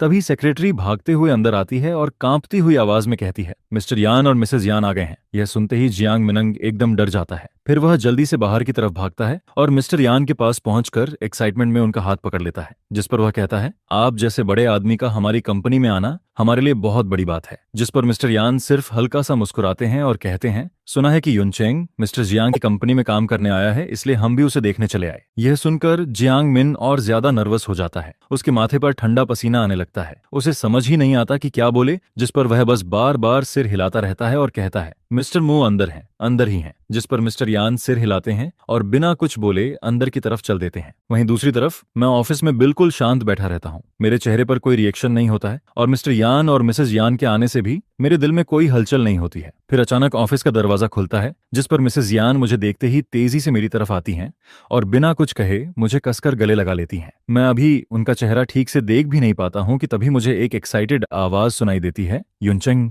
यह देखकर जियांग मो भी शॉक हो जाती है। उसे बिल्कुल उम्मीद नहीं होती है कि मिसेज यान मेरे साथ इतना क्लोज बिहेव करेंगी। जिस पर बगल में खड़े मिस्टर यान हल्का सा खांसते हैं, जैसे उन्हें याद दिला रहे हों कि थोड़ा कंट्रोल रखो वरना मैं डर जाऊंगा। जिस पर मिसेज यान मुझे छोड़ देती हैं, लेकिन फिर भी मेरा हाथ कसकर पकड़े रहती हैं। फिर वह प्यार भरे चेहरे से पूछती हैं, युनचेंग, तुम कुछ दिन और घर पर क्यों नहीं रुके? इतनी जल्दी काम पर आने की क्या जरूरत थी? मैं सीधे जवाब नहीं देता हूँ, मैं सिर्फ हल्का सा मुस्कुराता हूँ, जबकि मेरे दिमाग में बहुत तेजी से बातें चल रही होती हैं। मुझे समझ आता है कि अन रियुक्स्यू के पेरेंट्स इतने जल्दी सिर्फ मुझे देखने के लिए यहाँ चले आए हैं। जिस पर मैं बस हल्की सी स्माइल देता हूँ और कहता हूँ, आप दोनों को इतनी परेशानी हुई इसके लिए सॉरी, लेकिन मैं अंदर ही अंदर बहुत क्लियर होता हूँ। मुझे पता होता है कि ये लोग मेरे साथ इतना अच्छा सिर्फ इसलिए बिहेव कर रहे हैं क्योंकि मैं यान रोशु का हस्बैंड हूँ। जिस दिन डिवोर्स हो जाएगा उस दिन मेरी कोई वैल्यू नहीं बचेगी। ये सुनते ही मिसेज यान जल्दी से बोल पड़ती हैं, नहीं नहीं युनचेंग, कभी गलत नहीं हो सकता, तुम्हारी कोई गलती नहीं है। जिस पर वह तुरंत लेंग बटलर की तरफ मुड़ती हैं और कहती हैं, हम प्राइवेट जेट से आए हैं, हमने रात में अच्छे से रेस्ट भी किया था।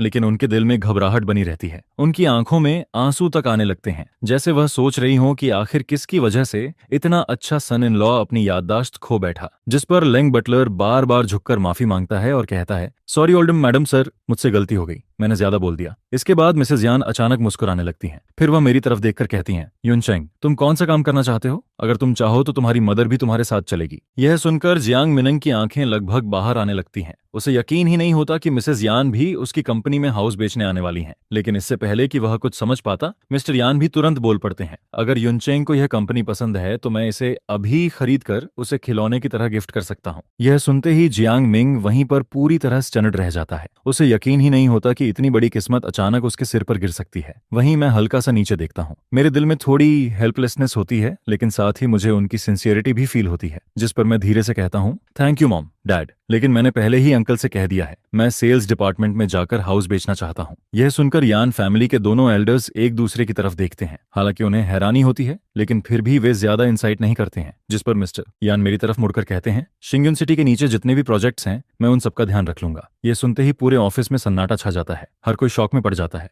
यहाँ तक कि मैं भी कुछ देर के लिए स्पीलेस हो जाता हूँ। फिर काफी देर बाद मैं धीरे से कहता हूँ, हम फैमिली हैं, अगर आप इस तरह पैसा खर्च करेंगे तो मुझे अच्छा नहीं लगेगा। मैं काम करने बाहर आया हूँ ताकि मैं पैसे कमा सकूं, दूसरे लोगों के पैसे कमाऊं, आपके नहीं। यह सुनते ही मिस्टर यान अचानक अपना माथा पकड़ लेते हैं और कहते हैं, सही कहा, मेरा पैसा भी तो तुम्हारा ही पैसा है, देखो मैं कितना बड़ा फूल हूँ। लेकिन वह ये कहते जरूर हैं, जिस पर उनकी आंखों से साफ पता चल रहा होता है कि उनके दिमाग में अभी भी कोई दूसरा प्लान चल रहा है। इसके बाद मिस्टर यान तुरंत मुझे और दोनों एल्डर्स को डिनर के लिए इनवाइट कर देते हैं, जिस पर मैं भी मना नहीं करता हूँ, क्योंकि मैं सोचता हूँ कि मिस्टर यान की आइडेंटिटी का यूज करके जियांग फैमिली को कुछ फायदा पहुंचा दूं और साथ ही अपने लिए भी थोड़ा कॉन्फिडेंस बचा लूं, ताकि फ्यूचर में चाहे कुछ भी हो मैं यहाँ से अपने दम पर जा सकूं। इसके बाद हम एक हाई एंड रेस्टोरेंट में पहुंचते हैं और बैठ जाते हैं, जिस पर मिस्टर यान हाथ उठाकर एक के बाद एक कई फेमस डिशेज ऑर्डर करने लगते हैं। वहीं वेटर बगल में खड़ा सब कुछ नोट करता रहता है और ऑर्डर पूरा होने के बाद मिस्टर यान मेरी तरफ मीनिंगफुली देखते हैं। फिर वह बटलर को रुऑक्सवे को कॉल करने के लिए कहते हैं और बोलते हैं कि उससे कहो वह किसी के हाथ एक बॉटल फ्रेश जिसके बाद आधे घंटे से भी कम समय में यान रोशो दरवाजे पर दिखाई देती है। वह ब्लैक बिजनेस सूट पहने होती है, उसके होंठ हल्के से ब्लर्ड लग रहे होते हैं और उसके पूरे शरीर से एक अजनबी जैसी कोल्ड फीलिंग आ रही होती है। फिर वह सीधे मेरी तरफ आती है और अपना साफ खूबसूरत हाथ आगे बढ़ाकर मेरे सामने फ्रेश मिल्क की एक बोतल रख देती है। यान रुओशु खुद मिल्क लेकर आई है। यह देखकर मैं थोड़ा सरप्राइज हो जाता हूँ। आखिर सेकंड एल्डर के सामने मैं उसे एम्बैरस नहीं कर सकता था, जिस पर मैं जियांगमो की तरफ देखता हूँ और उसे साइड में सीट खिसकाने का इशारा करता हूँ। 12 लोगों की टेबल पर सिर्फ 8 लोग बैठे होते हैं, इसलिए सीट खाली थी। लेकिन मेरी लेफ्ट साइड में मिस्टर यान बैठे होते हैं और राइट साइड में जियांगमो। अब जब यान र्यूक्स्यू आ गई है तो जियांगमो को ही जगह बदलनी पड़ती है। जियांगमो यान र्यूक्स्यू को पसंद नहीं करती है, लेकिन उसे सेकंड एल्डर के लिए काफी रिस्पेक्ट फील होती है। आखिर वे सच में मेरे लिए कंसर्न रखते हैं, जिस पर वह बिना कुछ बोले उठती है और चेयर साइड में खिसका देती है। फिर यान रुओशु धीरे से थैंक्स कहती है, जिस पर मिस्टर यान अचानक खुश हो जाते हैं और मुस्कुराते हुए कहते हैं, युनचेंग, यह फ्रेश मिल्क खास तुम्हारे लिए मंगवाया गया है। ये सुनते ही मैं पूरी तरह शॉक हो जाता हूँ। जिस पर मिस्टर यान आगे कहते हैं, मैंने ही रुओशु से कहा था कि वह तुम्हारे लिए मिल्क लेकर आए। फिर वह बताते हैं, 3 साल पहले रुओशु ने कहा था कि तुम्हारा हेल्थ ठीक नहीं है और डॉक्टर ने भी कहा था कि तुम्हें प्रॉपर न्यूट्रिशन नहीं मिल रहा, इसलिए उसने यूके से एक गाय मंगवाई थी। फिर हर दिन उसका फ्रेश मिल्क निकाला जाता है, प्रोसेस होता है और विला भेजा जाता है। यह सुनकर मेरा जबड़ा तक शौक से खुला रह जाता है और बगल में बैठी जियांगमो भी हैरान रह जाती है। फिर वह हल्की सी हंसती है और कहती है, यान रोशु छोटी छोटी चीजों में काफी ध्यान देती है, लेकिन एक ऐसी औरत जो किसी एक इंसान के लिए लॉयल नहीं है, उसके केयर करने का क्या फायदा। इससे इंसान और ज्यादा कोल्ड हो जाता है, खासकर जब वह मो युनश्यू के साथ इन्वॉल्व्ड हो। यह सुनकर जियांग मिन भी खुद को रोक नहीं पाता और कहता है, मिस यान सच में अपने हस्बैंड को बहुत ज्यादा चाहती है। लेकिन जैसे ही वह यह कहता है, जियांग मो टेबल के नीचे से अपने अंकल को जोर से पैर मार देती है, जिस पर मुझे मिसेज यान की बात याद आती है। तब से ही मुझे शक होने लगता है कि शायद यान र्यूक्स्यू मेरा बॉडी कंडीशन कर रही थी, सिर्फ इसलिए ताकि मैं मो युनश्यू के लिए एक परफेक्ट ब्लड सोर्स बन सकूं। और शायद उसने मुझसे शादी भी इसलिए की थी क्योंकि वह जानती थी कि मैं उससे बहुत प्यार करता हूं और मैं उसके लिए कुछ भी कर सकता हूं। यह सोचते ही मेरे पूरे शरीर में ठंड सी फील होने लगती है। वहीं दूसरी तरफ यान र्यूक्स्यू पहले ही ग्लव्स पहन चुकी होती है। फिर वह सिर झुकाकर खाना केयरफुली सर्व करने लगती है। हर चीज को वह साफ सुथरे तरीके से हैंडल करती है और सब कुछ बहुत सुंदर लग रहा होता है, जिस पर मैं चुपचाप सेकंड एल्डर की तरफ देखता हूं। लेकिन मिस्टर यान तो पलक तक नहीं झपकाते हैं और मिसेस यान मुस्कुराकर सिर हिलाती रहती हैं, जैसे उन्हें यान र्यूक्स्यू का यह बिहेवियर बहुत पसंद आ रहा हो। ये फादर इन लॉ और मदर इन लॉ सच में बहुत इरिटेटिंग लग रहे होते हैं, क्योंकि मुझे समझ नहीं आता कि क्या इन्हें पता नहीं है कि यान रोशु ने मुझसे शादी सिर्फ मेरे ब्लड के लिए की थी। जिस पर मैं आंखें छोटी करता हूं और तय करता हूं कि मुझे इन्हें टेस्ट करना होगा। उसी समय विदेश में छुट्टियां मना रही मो युनश्यू को एक वीडियो कॉल मिलता है। जैसे ही वह कॉल रिसीव करती है, वह गुस्से से भर जाती है और कहती है, दीदी क्या तुम श्योर हो, तुमसे कोई गलती नहीं हुई। फोन के दूसरी तरफ मो युनश्यू का चेहरा इतना डार्क लग रहा होता है जैसे उस पर पानी टपक रहा हो, जिस पर सामने से जवाब आता है, ये बिल्कुल सच है। मेमोरी लॉस के बाद मो युनश्यू ने हम सबको ब्लॉक कर दिया है। पहले तो मुझे यकीन नहीं हुआ। मैंने उसे वीचैट पर मैसेज भेजा, लेकिन उसने मुझे भी ब्लॉक कर दिया। फिर मॉम, डैड और बाकी फैमिली ने ट्राई किया, लेकिन उसने पूरी फैमिली को ही ब्लॉक कर दिया। यह सुनकर मो युनश्यू का चेहरा और ज्यादा खराब हो जाता है। 3 साल हो गए थे,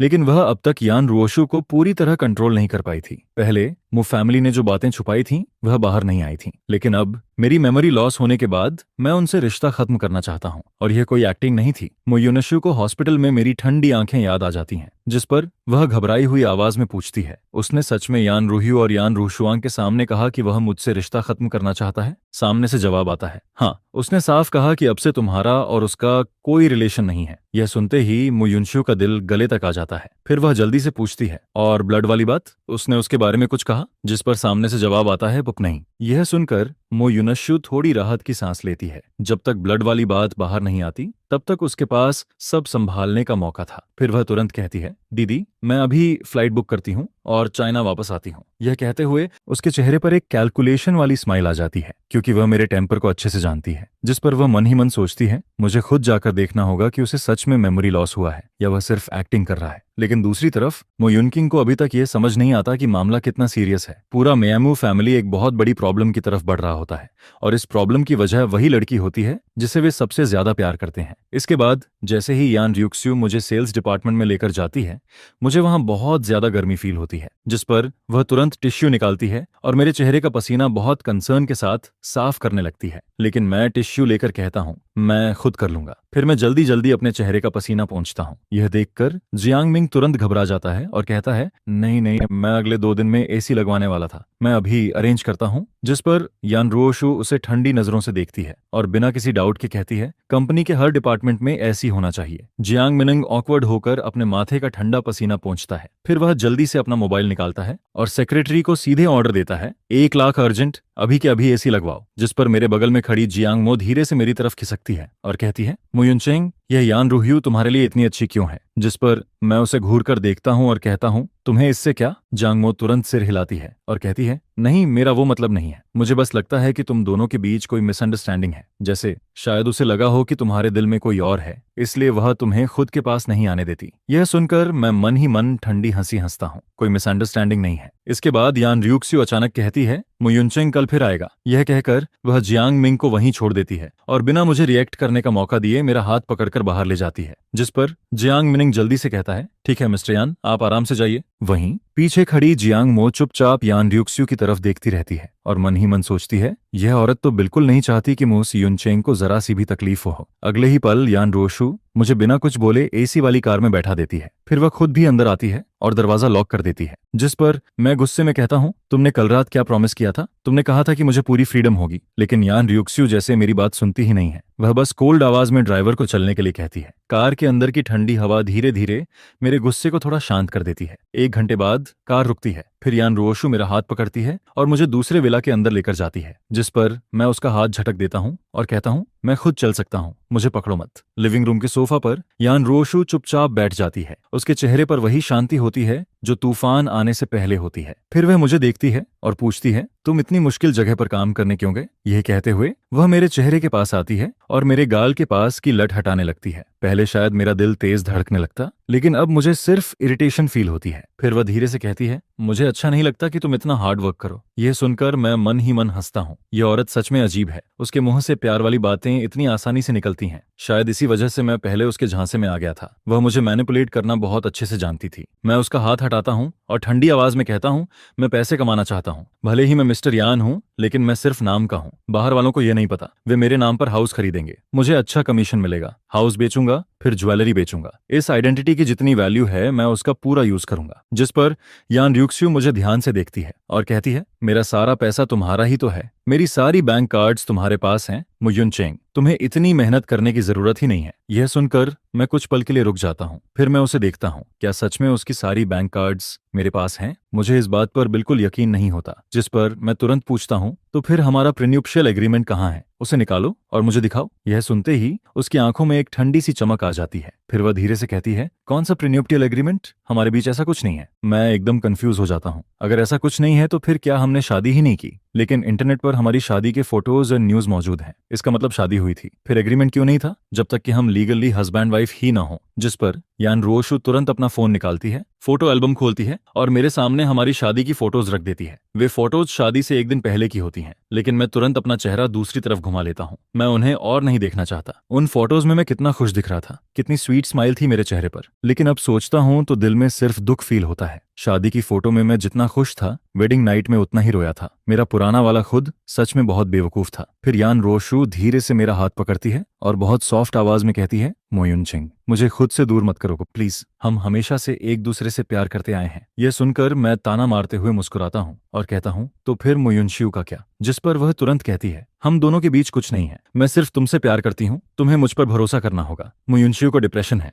उसने कई बार सुसाइड करने की कोशिश की है, इसलिए मुझे उसका ख्याल रखना पड़ता है। यह सुनकर मैं ठंडी आवाज में कहता हूँ, दुनिया में और भी बहुत लोग होंगे जिन्हें डिप्रेशन है। क्या तुम सबका ऐसे ही ख्याल रखोगी? मुझे तो बिल्कुल यकीन नहीं है कि उसे डिप्रेशन है। वह इतना सेल्फिश इंसान है कि उसके अंदर गिल्ट या पेन जैसी कोई चीज हो ही नहीं सकती। यह सुनकर यान रोशु कुछ पल के लिए चुप हो जाती है। फिर धीरे से कहती है, लेकिन वह तुम्हारा छोटा भाई है। यह शब्द सुनते ही जैसे मेरे दिमाग में कुछ फट जाता है। मेरे सिर में अचानक बहुत तेज दर्द शुरू हो जाता है। मुझे ऐसा फील होता है जैसे मेरा पूरा दिमाग टूट रहा हो। जिस पर मैं दांत भींच कर चिल्लाता हूँ, यहाँ से निकल जाओ, अभी निकल जाओ। फिर मैं उसे जोर से धक्का देता हूँ, वह नीचे गिर जाती है और मैं लड़खड़ाते हुए ऊपर भाग जाता हूँ। मुयुनचेंग यान रोशु कुछ सेकंड के लिए शॉक में रह जाती है, फिर वह जल्दी से मेरे पीछे भागती है, लेकिन तब तक मैं रूम का दरवाजा अंदर से लॉक कर चुका होता हूँ। वह हार नहीं मानती। फिर वह बालकनी से अंदर आने की कोशिश करती है, लेकिन उसे पता चलता है कि बालकनी की विंडो भी मैंने लॉक कर दी है, जिस पर यान र्यूशु बालकनी में खड़ी रह जाती है। उसकी आंखों में हेल्पलेसनेस साफ दिखाई दे रही होती है। उसे पता होता है कि मैं मुयुनशु से नफरत करता हूँ, और सच कहें तो वह खुद भी उससे परेशान है, लेकिन वह कुछ कर भी नहीं सकती। इसके बाद मैं 1 घंटे तक बाथटब में पड़ा रहता हूँ, जब तक मेरी स्किन पर झुर्रियां नहीं पड़ जाती और मेरे शरीर में जो दर्द हो रहा होता है वह थोड़ा कम नहीं हो जाता। फिर धीरे धीरे मेरा मूड शांत होता है, जिस पर मैं उठता हूँ, अपना शरीर सुखाता हूँ और पजामास पहनकर बाथरूम से बाहर आता हूँ। लेकिन मास्टर बेडरूम की बालकनी के पर्दे लगातार हिल रहे होते हैं। मुझे बिल्कुल आइडिया नहीं होता कि यान रोशु अभी तक बाहर खड़ी है। फिर मैं बेड पर जाकर लेट जाता हूँ और अपना फोन उठा लेता हूँ। फिर मैं अपना फोन उठाता हूँ और देखता हूँ कि अभी सिर्फ दोपहर के 3 बजे हैं, जिस पर मुझे फोन में कई वीचैट ट्रांसफर दिखाई देते हैं। ये सारे मिस्टर यान ने भेजे होते हैं। पहले खाना खाते समय मिस्टर यान ने मुझे दोबारा वीचैट पर ऐड कराया था। वह 65 साल के हैं।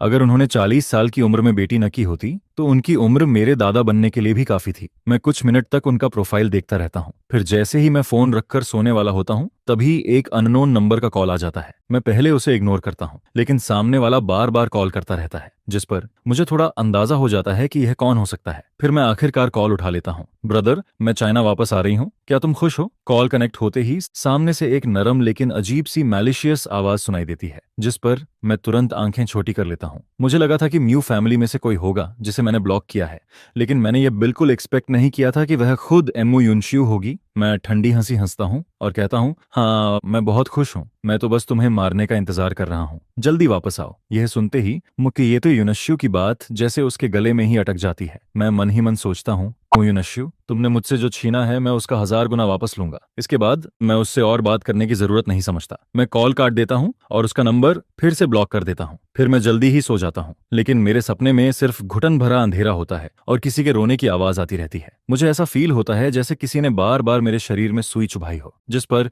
मैं दर्द से सिकुड़कर बेड पर गोल होकर लेट जाता हूँ। और फिर सपने के आखिर में मुझे एक बहुत तेज टक्कर महसूस होती है। उसके बाद कोई घुटी हुई आवाज में एक नाम पुकारता है, मो युनशियू। मो युनशियू कौन है? कौन मुझे यह नाम लेकर बुला रहा है? वहीं बालकनी के बाहर खड़ी यान रोशु मेरी दर्द भरी चीख सुन लेती है, जिस पर वह एकदम घबरा जाती है। फिर वह बिना सोचे ग्लास विंडो को जोर से धक्का देती है और अंदर आ जाती है। फिर वह जल्दी से बेड तक आती है और मुझे कसकर अपनी बाहों में पकड़ लेती है। डरो मत, मैं यहीं हूँ। उसकी बॉडी की वार्मथ मुझे नाइटमेयर से बाहर खींच लाती है। मैं अभी भी थोड़ा कंफ्यूज्ड होता हूँ। कुछ देर तक मुझे समझ ही नहीं आता कि अभी क्या हुआ, क्योंकि यह सपना नहीं लग रहा था। ऐसा लग रहा था जैसे मैंने सच में यह सब झेला हो, नहीं तो मेरे शरीर में इतनी दर्द वाली रिएक्शन क्यों होती। सच कहूँ तो मुझे पहले भी कभी कभी लगता था कि शायद मैं किसी पैरेलल वर्ल्ड में आ गया हूँ, नहीं तो मुझे म्यू फैमिली और यान फैमिली के बारे में कुछ भी याद क्यों नहीं है। लेकिन जब यान रियुक्स्यू और मू फैमिली मेरे सामने आए, तब मुझे समझ आ गया कि मैं कहीं और नहीं आया हूँ, मैं वही मो युनचेंग हूँ। क्योंकि भले ही मुझे कुछ याद ना हो, लेकिन मेरी हड्डियों में बसी हुई नफरत बिल्कुल रियल है। कभी कभी मुझे यह भी लगता है कि शायद मेरे अंदर वायलेंट टेंडेंसीज हैं, और आज के नाइटमेयर ने मेरे इस शक को और बढ़ा दिया है। मुझे पूरा यकीन है कि मेरा मेमोरी लॉस किसी कार एक्सीडेंट की वजह से हुआ है, लेकिन एक दिन मुझे वह सारी तकलीफें जरूर याद आएंगी जो मैंने झेली हैं। और जिस दिन मुझे सब याद आ गया, उस दिन जिसने भी मेरे साथ गलत किया है वह मुझसे बच नहीं पाएगा। फिर मैं धीरे से कहता हूँ, तुम मुझे बहुत जोर से पकड़ रही हो, दर्द हो रहा है। यह सुनते ही यान रियुक्स्यू तुरंत मुझे थोड़ा ढीला छोड़ देती है, लेकिन उसका हाथ अभी भी मेरे कंधे पर रहता है। फिर वह धीरे से पूछती है, क्या तुम्हें नाइटमेयर आया था? उसकी आवाज बहुत सॉफ्ट होती है और उसमें एक अजीब सी केयर फील होती है, जिस पर मैं उसकी आंखों में देखता हूँ। फिर हल्का सा मुस्कुराता हूँ और कहता हूँ, हाँ, मैंने सपना देखा कि मेरी लॉटरी लग गई। फिर मैं खुशी खुशी तुम्हें बताने आया, लेकिन जैसे ही मैंने दरवाजा खोला, मैंने तुम्हें और मून युनशियू को एक दूसरे को हक करते देखा। फिर मैं धीरे से कहता हूँ, बहुत दर्द हुआ। यह सुनते ही यान रियुक्स्यू का चेहरा बदल जाता है, जैसे उसके दिल में किसी ने जोर से चोट मार दी हो। फिर वह जल्दी से कहती है, इम्पॉसिबल मो युनचेंग, मैं सिर्फ तुमसे प्यार करती हूँ, मैं कभी मो युनशियू को हग नहीं करूंगी। यह सुनकर मैं मन ही मन हंसता हूँ, लेकिन मेमोरी लॉस के बाद से मुझे उससे लड़ने या सच बोलकर झगड़ा करने का मन नहीं करता। वैसे भी अभी वह मेरे पीछे पीछे घूम रही है, यह मेरे लिए काफी अच्छा है। मुझे बस अपनी लिमिट बनाए रखनी है। फिर मैं कैजुअली कहता हूँ, वैसे अभी मो युनशियू का कॉल आया था, उसने कहा कि वह जल्दी चाइना वापस आने वाली है। यह कहते हुए मैं उसके चेहरे को ध्यान से देखता हूँ, जिस पर उसकी भौहें सिकुड़ जाती हैं और उसका चेहरा थोड़ा डार्क हो जाता है। मैं हंसता हूँ और कहता हूँ, क्या हुआ? तुम्हारी लवर वापस आ रही है, इसलिए तुम टेंशन में हो? क्या अब तुम उसे कॉल करके डांटोगी? जिस पर यान रोशु धीरे से सांस छोड़ती है और कहती है, मो युनचेंग, मैं सिर्फ तुम्हारी हूं। लेकिन मुझे उसकी बात पर बिल्कुल भरोसा नहीं होता। फिर मैं उसकी तरफ देखकर कहता हूं, यान रोशु, मैं पहले ही साफ बोल रहा हूं, बेहतर होगा कि तुम मुके युनशु को मुझसे दूर रहने को कहो, नहीं तो मैं उसकी ऐसी हालत करूंगा कि वह किसी को मुंह दिखाने लायक नहीं रहेगी। यह सुनते ही यान र्यूक्स्यू की आंखें ठंडी हो जाती हैं, लेकिन मैं मन ही मन हंसता हूं, क्योंकि फोन पर मोरो युनशु की आवाज, उसका एटीट्यूड और उसके सोशल मीडिया रिकॉर्ड्स देखकर मुझे साफ समझ आ गया था कि वह पहले भी मुझे बार बार परेशान करती रही है। नहीं तो हर बार वेडिंग नाइट, एनिवर्सरी और वैलेंटाइंस डे पर वह सिर्फ एक कॉल करके यान रोशु को अपने पास क्यों बुला लेती? वैसे भी अब मैं पहले से सब एक्सपेक्ट कर चुका हूं। जिस दिन मैंने सच में वो युनशु को सबके सामने इंसल्ट किया, उस दिन यान रूहियो मेरे पास लड़ने ना आए, यही अच्छा होगा। नहीं तो मैं उसे भी नहीं छोड़ूंगा। फिर मैं उसकी तरफ देखकर कहता हूं, तुम्हें यान ग्रुप की प्रेसिडेंट नहीं बनना? तुम्हें कंपनी नहीं जाना? उसका हाथ अभी भी मेरे पैजामेज के ऊपर रखा होता है। उसकी हथेली बहुत गर्म लग रही होती है, और सच कहूं तो मैं अब उसके जैसे इंसान के साथ रहना बिल्कुल भी बर्दाश्त नहीं कर सकता। जिस पर वह धीरे से कहती है, डैड ने कंपनी का काम पहले ही इन दिनों उसे और रोशुआंग को उसके ऊपर छोड़ दो, मुझे बस तुम्हारे साथ रहने पर कंसंट्रेट करने दो। जिस पर मैं तुरंत कहता हूं, मुझे तुम्हारे साथ रहने की जरूरत नहीं है। यह कहते ही मेरा चेहरा इंस्टेंटली डार्क हो जाता है, क्योंकि रात में उसका मुझे पकड़कर सोना ही पहले से इनफ इरिटेटिंग था, और फिर दिन में भी वो किसी घोस्ट की तरह मेरे पीछे पीछे घूमती रहती है। जिस पर यान रोशु बिल्कुल भी गुस्सा नहीं होती है, उसके चेहरे पर जरा सा भी टेम्पर नहीं आता है, और फिर वो धीरे से कहती है, मैं बस तुम्हारे साथ रहना चाहती हूँ। ये सुनकर मुझे फिर से ऐसा फील होता है जैसे मैंने कॉटन पर पंच मारा हो, लेकिन फिर मुझे उसका कल वाला एग्रीमेंट याद आता है, जिस पर मैं एक गहरी सांस लेता हूँ। इसके बाद मैं डिसाइड करता हूँ कि मुझे उससे प्रॉपरली बात करनी चाहिए। आखिर हम एक फेमस प्लास्टिक कपल थे और पिछले 3 सालों से ऐसे ही रह रहे थे। अब मैं उन सारी अनहैप्पी बातों को भूलना चाहता हूँ और बस अपनी खुद की लाइफ जीना चाहता हूँ। जिस पर मैं उससे कहता हूँ, तुमने कल मुझसे प्रॉमिस किया था, लेकिन अब फिर से ऐसे मुझे परेशान कर रही हो। अगर तुम ऐसे ही मेरे पीछे घूमती रहोगी तो मुझे फ्रीडम कैसे मिलेगी? यान रोशु, तुम वैसे भी यानशी ग्रुप की प्रेसिडेंट हो, तुम्हें थोड़ा रीजनेबल होना चाहिए। यह सुनकर वो अपना सिर नीचे कर लेती है और काफी देर तक चुप रहती है, जिस पर मुझे बिल्कुल समझ नहीं आता कि वो क्या सोच रही है। लेकिन मैं उसकी इस एबनॉर्मेलिटी को इग्नोर कर देता हूँ और फिर सीधे उससे साफ साफ बात करता हूँ, मुझे तुम्हारी कोई याद नहीं है। मैं ऐसी वाइफ को एक्सेप्ट नहीं कर सकता जो मुझे पसंद ही नहीं करती हो,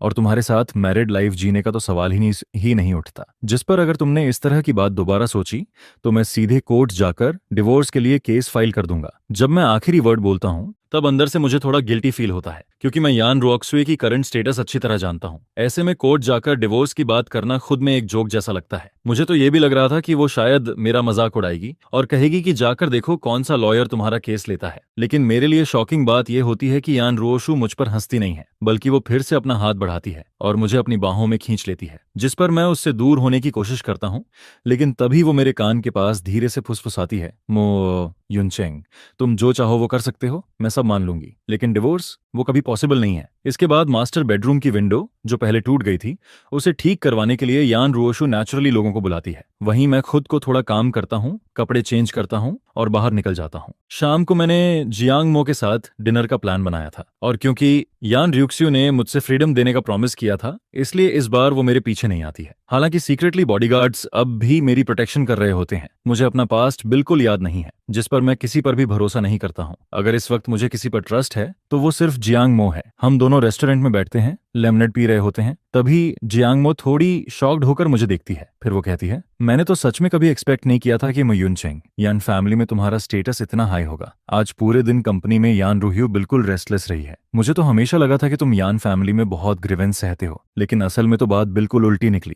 यह सुनकर मैं हल्का सा हंस देता हूँ। फिर मैं कहता हूँ, मैं मानता हूँ कि यान फैमिली मेरे साथ अच्छा बिहेव करती है, लेकिन तुम्हें मेरा कौन सा हाई स्टेटस दिख गया? जिस पर जियांग मो तुरंत कहती है, क्या हाई स्टेटस नहीं है? तुम बस कैजुअली सर्वेंट से मिल्क मंगवाते हो और यान रोक्सवे खुद उसे लेकर आती है। तुम आधा सेंटेंस भी नहीं बोलते और डिनर के टाइम वो अपने हाथों से तुम्हारे लिए श्रिम्प पील करके देती है। अगर यह हाई स्टेटस नहीं है तो फिर क्या है? इसके बाद वो मजाक में कहती है, क्या यान फैमिली में तुम्हारा स्टेटस साबित करने के लिए उसे तुम्हारे सामने घुटनों पर बैठना पड़ेगा? यह सुनकर मैं सीधे चुप हो जाता हूँ, क्योंकि उसके सवाल का मेरे पास कोई जवाब नहीं होता है। फिर जियांग मो अचानक सीरियस होकर पूछती है, मो युनचेंग, क्या तुम्हें नहीं लगता कि यान रूहियो सच में तुमसे प्यार करने लगी है? आखिर तुमने हर जगह उस लिटिल व्हाइट फेस जुनमुइंशु को हरा दिया है। जिस पर मैं हल्की सी स्माइल करता हूँ। फिर मैं कहता हूँ, अगर ऐसा है तो सुनो सुनने में तो काफी कूल लगता है, लेकिन असल में ये बहुत बड़ी प्रॉब्लम है। क्यों? जियांग मो कंफ्यूज्ड होकर पूछती है, जिस पर मैं धीरे से अपना कप वापस टेबल पर रखता हूँ और कहता हूँ, मैं पूरी जिंदगी यान रोशु के साथ फेक कपल बनकर रह सकता हूँ। मैं उससे डिवोर्स भी एक्सेप्ट कर सकता हूँ,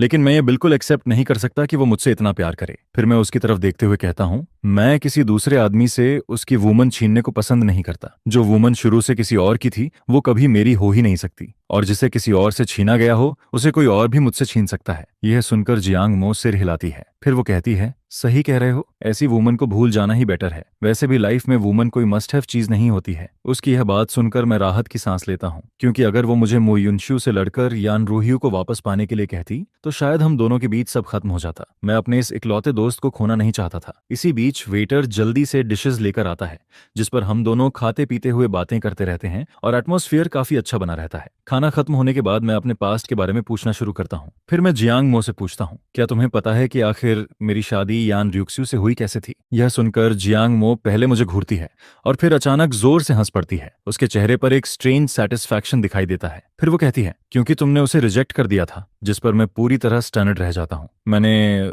यान रोशु को रिजेक्ट किया था? हाँ, जियांग मो कहती है, जब तुम टीनेजर थे। इसके बाद वो धीरे धीरे वो सीक्रेट याद करने लगती है जो मैंने उसे पहले बताया था। फिर वो कहती है, तुम और यान रोशु एक ही हॉस्पिटल में एडमिट थे। उस टाइम उसे शायद ऑटिज्म था। एक दिन वो रूफटॉप से जंप करने की कोशिश करती है, जिस पर तुम उसे बचाने के लिए दौड़ते हो, लेकिन तुम उसे पकड़ नहीं पाते हो और फिर तुम दोनों साथ में नीचे एयरबैग पर गिर जाते हो। यह सुनकर मैं पूरी तरह स्टंट रह जाता हूँ, क्योंकि मैंने कभी इमेजिन भी नहीं किया था कि बचपन में यान रोशु को ऑटिज्म था। लेकिन फिर जब मैं उसके अभी वाले साइलेंट और कोल्ड बिहेवियर के बारे में सोचता हूँ तो ये बात इम्पॉसिबल भी नहीं लगती है। इसके बाद जियांग मो बताती है कि यान र्यूक्स्यू और मो युनशु भी उसी टाइम मिले थे, जिस पर वो कहती है, तुमने उसे बचाया था, लेकिन उसके बाद मो युनशु हर दिन उसके वार्ड में जाता था, उससे बातें करता था और धीरे धीरे वो उसके करीब आती गई। फिर जियांग मो थोड़ा रुकती है, पानी पीती है और कहती है, वैसे मो युनशु एक कार्टूनिस्ट है और पिछले 10 सालों से उसका क्रश भी वही है। उसकी फेमस वर्क्स और यान रूहियू के साथ उसके रूमर्स हमेशा हॉट सर्च पर रहते हैं, जिस पर फैंस भी हर बार यही कहते रहते हैं कि दोनों ही ट्रू लव हैं। उन्हें कभी ऐसा नहीं लगता कि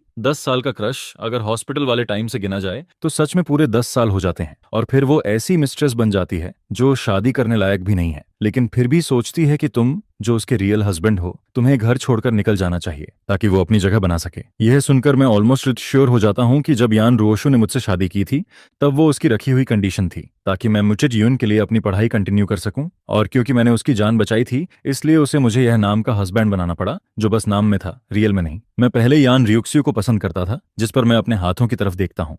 मेरी उंगलियां इतनी साफ थीं जैसे मैंने कभी कोई काम ही नहीं किया हो। फिर मैं धीरे से पूछता हूँ, कुछ भी हो यान फैमिली में मेरी मटेरियल लाइफ तो डेफिनेटली खराब नहीं रही होगी, है ना? जिस पर जियांग मो सिर हिलाती है और कहती है, हाँ, मेंटल स्टेट को छोड़कर बाकी सब काफी अच्छा था। तुम्हारा शरीर भी बहुत अच्छे से मेंटेन था। पहली नजर में ही लगता था कि तुम्हें बहुत पैम्पर किया गया है और तुम्हें किसी बात की टेंशन नहीं थी। ऐसा भी लगता था कि तुमने कभी काम नहीं किया। फिर वो हल्का सा मुस्कुराती है और कहती है, वैसे मुझे भी तुम्हारी शादी वाले दिन ही पता चला था। हम दोनों 12 साल से क्लासमेट्स थे और फिर तुम्हारे 20वें बर्थडे से एक दिन पहले तुम अचानक मुझे बताते हो कि तुम्हारी शादी होने वाली है। उस टाइम मैं इतनी शॉक्ड थी जैसे किसी ने मुझे सीधे क्रिटिसाइज कर दिया हो। उसकी बात सुनकर मैं सीधा हंस पड़ता हूँ। अगर मैं पहले खुश नहीं था तो उसने मुझे डेफिनेटली बहुत हंसाया था। जिस पर वो मुझे घूरते हुए कहती है, तुम्हें पता भी नहीं है कि तुम किस बात पर हंस रहे हो। मुझे आज भी याद है उस टाइम मेरा दिल कितना टूटा था। मैं इतनी गुस्सा थी कि ऑलमोस्ट पागल हो गई थी, लेकिन तुम बड़े आराम से मुझे ही समझाने लग गए। फिर वो मेरी तरफ देखकर कहती है, तुमने मुझसे कहा था कि मो फैमिली की कुछ बातें ऐसी हैं जो तुम मुझे नहीं बता सकते, और तुमने ये भी कहा था कि तुमने कभी सोचा ही नहीं था कि तुम उस इंसान से शादी कर पाओगे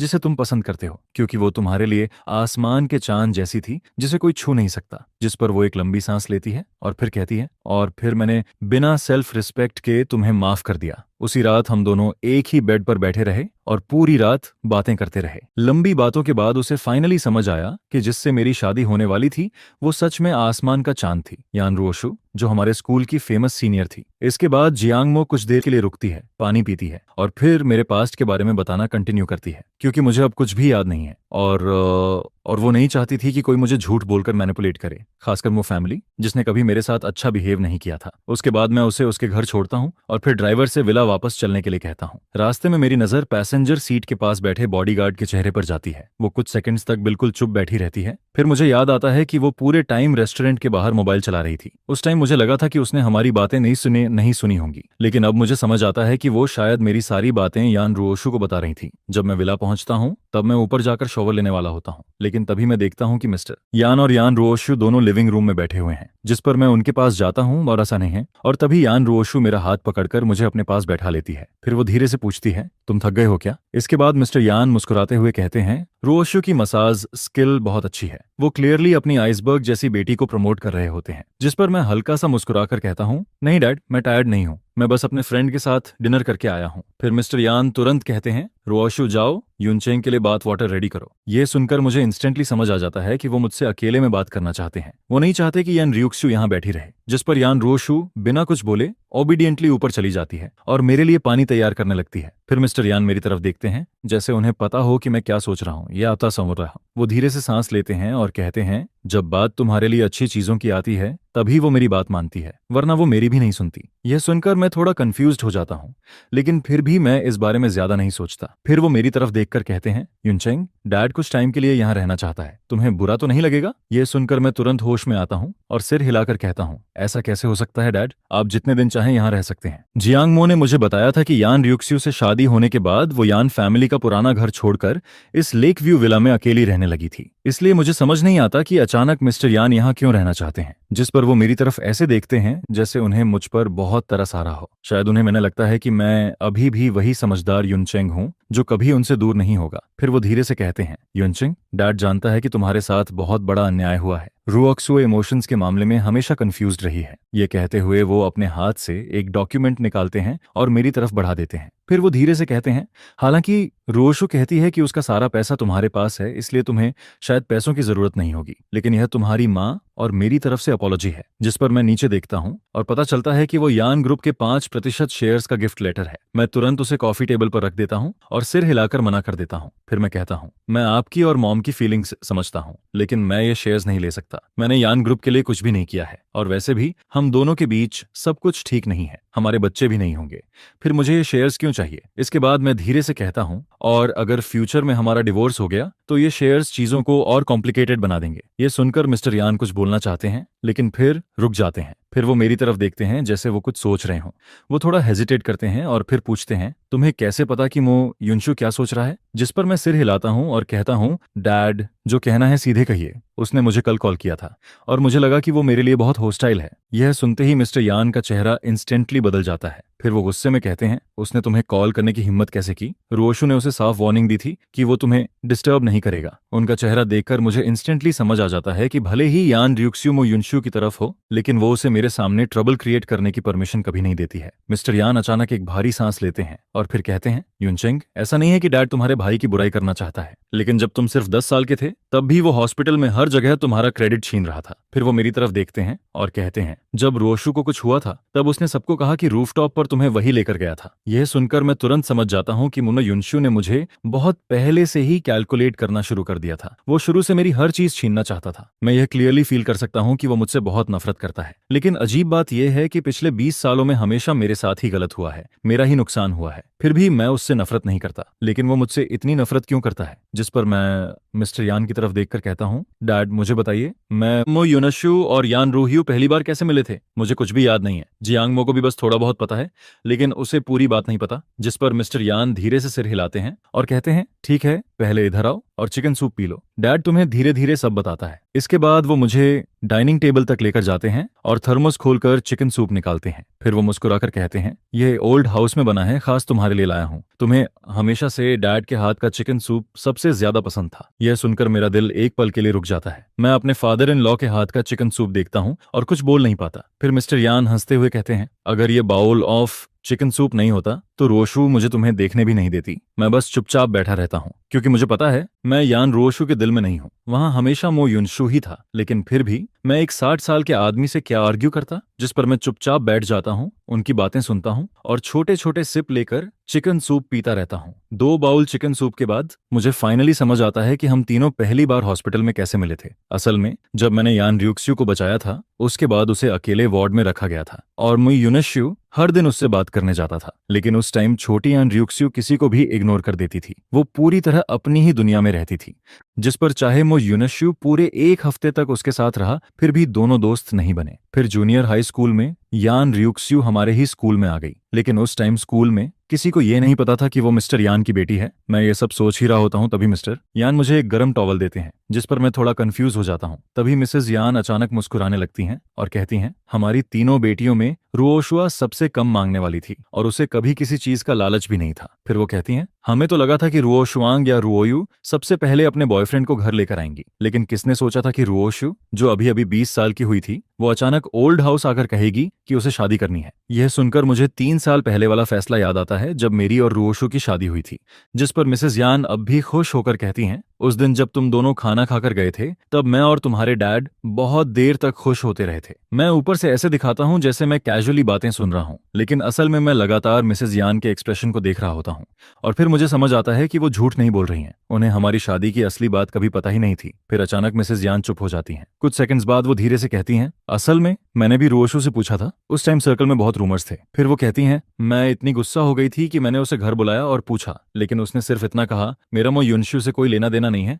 आप लोग बेकार में चिंता मत कीजिए। ये कहते हुए मिसेज यान की आवाज थोड़ी कांपने लगती है। फिर वो कहती हैं, उस टाइम मैं इतनी एंग्री थी कि मैंने एंस्टल टैबलेट के सामने उसे विप से मारा था। उसकी पीठ की स्किन तक फट गई थी। फिर मैंने उसे 3 दिन और 3 रात तक घुटनों पर बैठाकर पनिशमेंट दी थी। फिर वो धीरे से मेरी तरफ देखती हैं और कहती हैं, मैंने यह बात तुमसे इसलिए छुपाई क्योंकि मुझे डर था कि तुम्हें उसके लिए बुरा लगेगा, लेकिन अब तुम पहले से काफी बदल गए हो, इसलिए मैंने तुम्हें बता दिया। यह सुनकर मैं पूरी तरह चुप हो जाता हूँ। मुझे कुछ समझ नहीं आता कि मैं क्या बोलूं। रात को जब मैं सो रहा होता हूँ तभी मुझे अचानक फील होता है कि किसी ने मेरी कलाई पकड़ ली है। फिर यान रोशु की आवाज आती है, मो युनचेंग, मुझे हक करो। उसकी आवाज में वही यूजुअल एरोगेंस होता है, लेकिन उसके अंदर कहीं ना कहीं सॉफ्टनेस भी होती है। मेरे हाथ जैसे ही उसकी पीठ को टच करते हैं, मैं उसकी बैक पर बने स्कार्स को फील करता हूँ और तभी मुझे मिसेज यान की बात याद आ जाती है, जिस पर मेरा दिल एक पल के लिए दर्द करता है। लेकिन अगले ही सेकंड मैं खुद से कहता हूँ, मुझे उसके लिए बुरा क्यों फील होना चाहिए। मैं कुछ सेकंड्स तक चुप रहता हूँ और फिर अचानक अपना हाथ पीछे खींच लेता हूँ। फिर मैं कहता हूँ, ड्रामा मत करो। इसके बाद मैं सीधे दूसरी तरफ मुड़ जाता हूँ। मैं उससे ये भी नहीं पूछता कि उसकी बैक पर वो स्कार्स कैसे आए, क्योंकि हमारे बीच सिर्फ एक प्लास्टिक मैरिज है और मुझे उसकी चीजों में पड़ने का कोई हक नहीं है। वैसे भी जैसा वो खुद कहती है, उसे मुझसे प्यार नहीं करना चाहिए,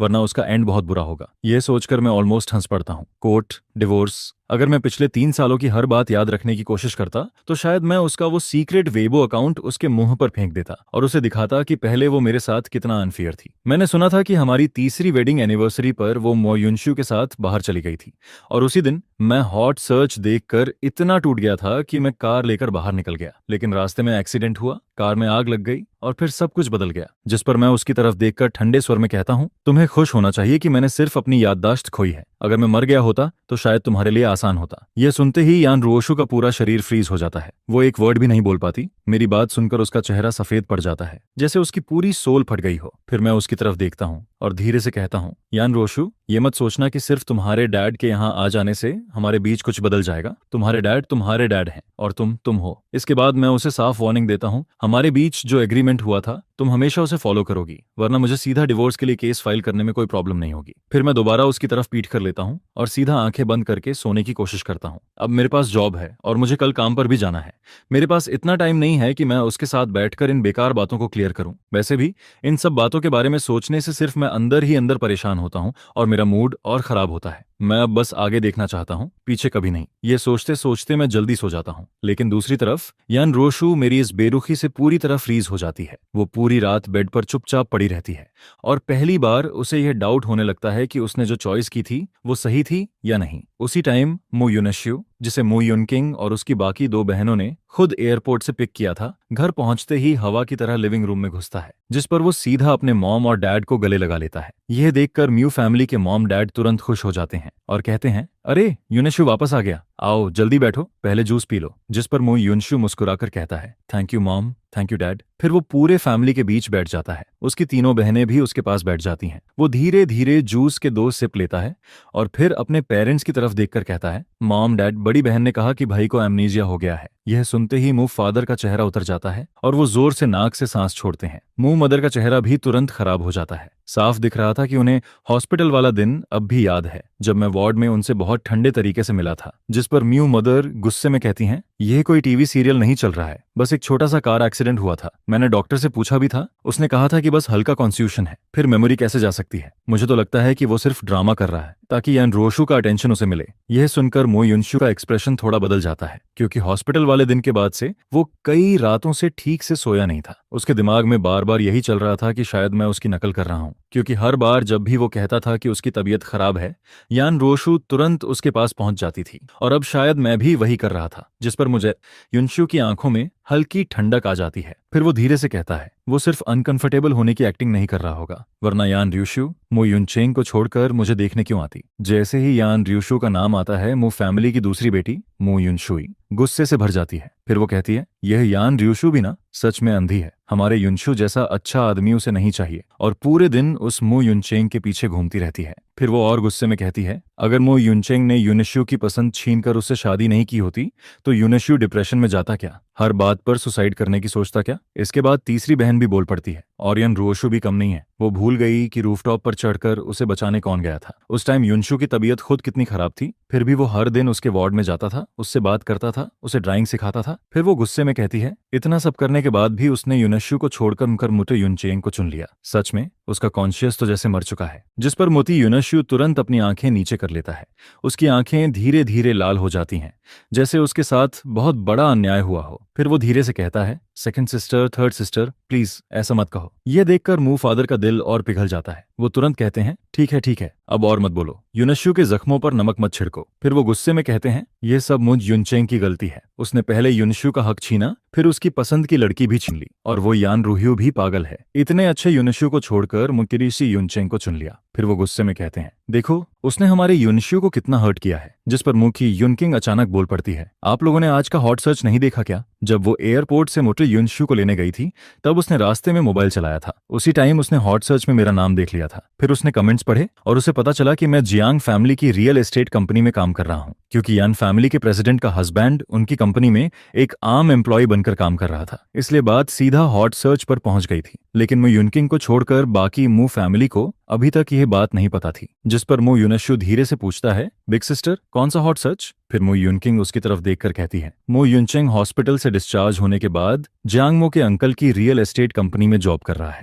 और वो वहां एक सेल्समैन बना हुआ है। जैसे ही यह बात खत्म होती है, वो फैमिली के मॉम डैड के चेहरे तुरंत काले पड़ जाते हैं। मो फादर गुस्से से बस भारी सांस लेते रहते हैं। उन्हें ऐसा लग रहा था जैसे मैंने उनकी पूरी इज्जत मिट्टी में मिला दी हो, क्योंकि मैं अब जियांग फैमिली की रियल एस्टेट कंपनी में काम कर रहा था, और वो भी एक सेल्समैन बनकर। जिस पर मुझे मदर गुस्से में कहती हैं, मैंने पहले ही कहा था उसका सरनेम जियांग वालों के साथ ज्यादा मिक्स हो रहा है तो जरूर कुछ ना कुछ गड़बड़ करेगा। फिर वो और गुस्से में कहती हैं, इतने बड़े घर का बेटा होकर वो जाकर घर बेच रहा है। सच में बहुत नाम रोशन किया है उसने। यह सब सुनकर मो युनशु कुछ देर तक चुपचाप सोचता रहता है। फिर वो धीरे से कहता है, मॉम डैड क्या भाई के पास पैसे नहीं है? उसकी यह बात सुनते ही कमरे में अचानक सन्नाटा छा जाता है, क्योंकि अगर यान ग्रुप की प्रेसिडेंट का हस्बैंड बाहर जाकर सेल्समैन की जॉब कर रहा है तो ये बात खुद में बहुत बड़ी जोक लगती है। मो युनशु को पूरा यकीन था कि मैं जॉब सिर्फ इसलिए कर रहा हूं क्योंकि मेरे पास पैसे नहीं बचे हैं, और जैसे ही वो ये बोलता है, म्यू फादर और उसकी तीनों बहनों के चेहरे एक साथ बदल जाते हैं, क्योंकि वो सब समझ जाते हैं कि मो युनशु क्या कहना चाहता है। यानी यान रोशु मुझे जो लिविंग एक्सपेंसेस देती थी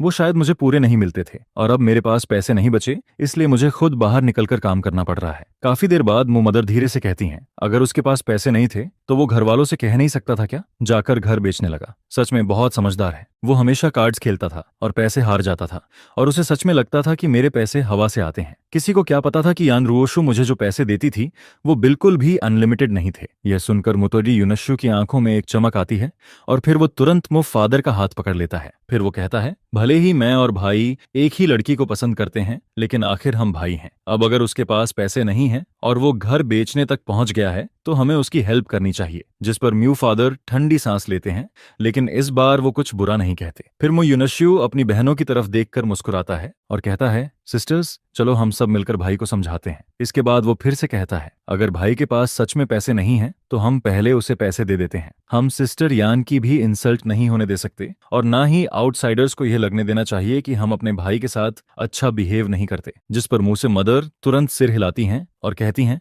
बिल्कुल सही, अब मुझ फैमिली और यान फैमिली का नाम एक साथ जुड़ा हुआ है। हमारे और उसके बीच जो भी है वो बाहर वालों को जोक नहीं लगना चाहिए। फिर वो तुरंत खड़ी हो जाती हैं और कहती हैं, युनशु सही कह रहा है, चलो अभी चलते हैं उस रियल एस्टेट कंपनी में और मो युनचेंग को वापस लेकर आते हैं। जब पूरा फैमिली उसकी बात मान लेता है तब मो युनशु के होंठों पर एक हल्की सी मुस्कान आ जाती है, क्योंकि पहले भी मैं हमेशा उसकी बात मान जाता था और अब तो मुझे कुछ याद भी नहीं है। लेकिन इस वक्त उसे सबसे ज्यादा यही जानना था कि क्या मुझे सच में एमनेशिया हुआ है। दूसरी तरफ मेरे जॉब का पहला दिन सरप्राइजिंगली बहुत बिजी था। ये जिंगहुआयुआन प्रोजेक्ट बीजिंग के बाहर वाले एरिया में था। जियांगमो ने इसमें बहुत पैसे लगाए थे, लेकिन अब तक बस 3 घर बिके थे। लेकिन आज सुबह सेल्स ऑफिस के बाहर इतनी भीड़ थी कि सब हैरान रह गए। डोर खुलते ही लोग अंदर आने लगते हैं, जिस पर वहां के एम्प्लॉयज की खुशी का ठिकाना नहीं रहता। सबको लग रहा था कि यह सब इसलिए हो रहा है क्योंकि यान फैमिली के हस्बैंड यहाँ जॉब कर रहे हैं और प्रोजेक्ट हॉट सर्च पर आ गया है। मुझे भी पता था कि जियांग फैमिली की real estate company hot search पर आ गई है, लेकिन मुझे यकीन नहीं था कि सिर्फ एक हॉट सर्च की वजह से इतने लोग सच में घर खरीदने आ जाएंगे।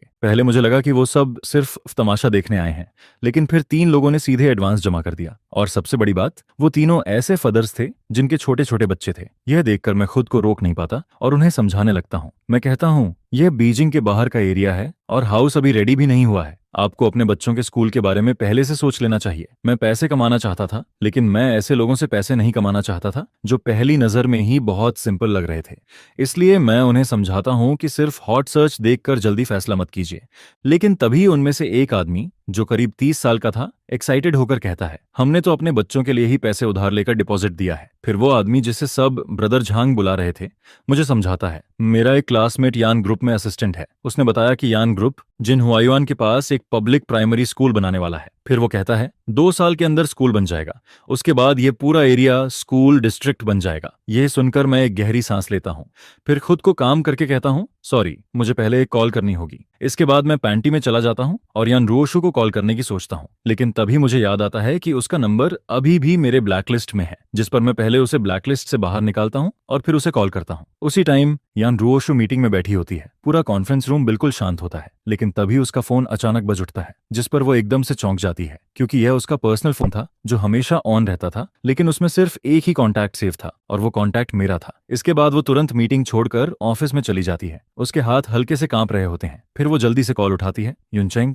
उसकी आवाज हल्की सी कांप रही होती है, जिस पर मैं सीधा पूछता हूँ, यान रोशु, सेल्स ऑफिस में जो कुछ हो रहा है क्या वो तुम्हारी तरफ से कंपेंसेशन है? मुझे पिछली रात का झगड़ा याद आता है। मैंने उससे कहा था कि उसकी और मुट्टे युनशु की वजह से हॉट सर्च बना और उसी की वजह से मेरा एक्सीडेंट हुआ। यह सुनकर यान रियुक्स्यू कुछ सेकंड्स तक चुप रहती है। उसे समझ नहीं आता कि मैं गुस्सा हूं या कुछ और, लेकिन वो जवाब देने से डरती भी है। काफी देर की चुप्पी के बाद वो धीरे से कहती है, नहीं ये कॉम्पेंसेशन नहीं है। फिर वो और भी धीमी आवाज में कहती है, ये प्यार है। क्योंकि उसे पता था कि उसने मुझे हर्ट किया है, मुझे दुख दिया है, लेकिन उसके हिसाब से उसने जो भी किया वो सिर्फ इसलिए किया क्योंकि वो मुझसे प्यार करती थी। लेकिन मेरी नजर में वो सब सिर्फ गिल्ट की वजह से किया गया कंपेंसेशन था।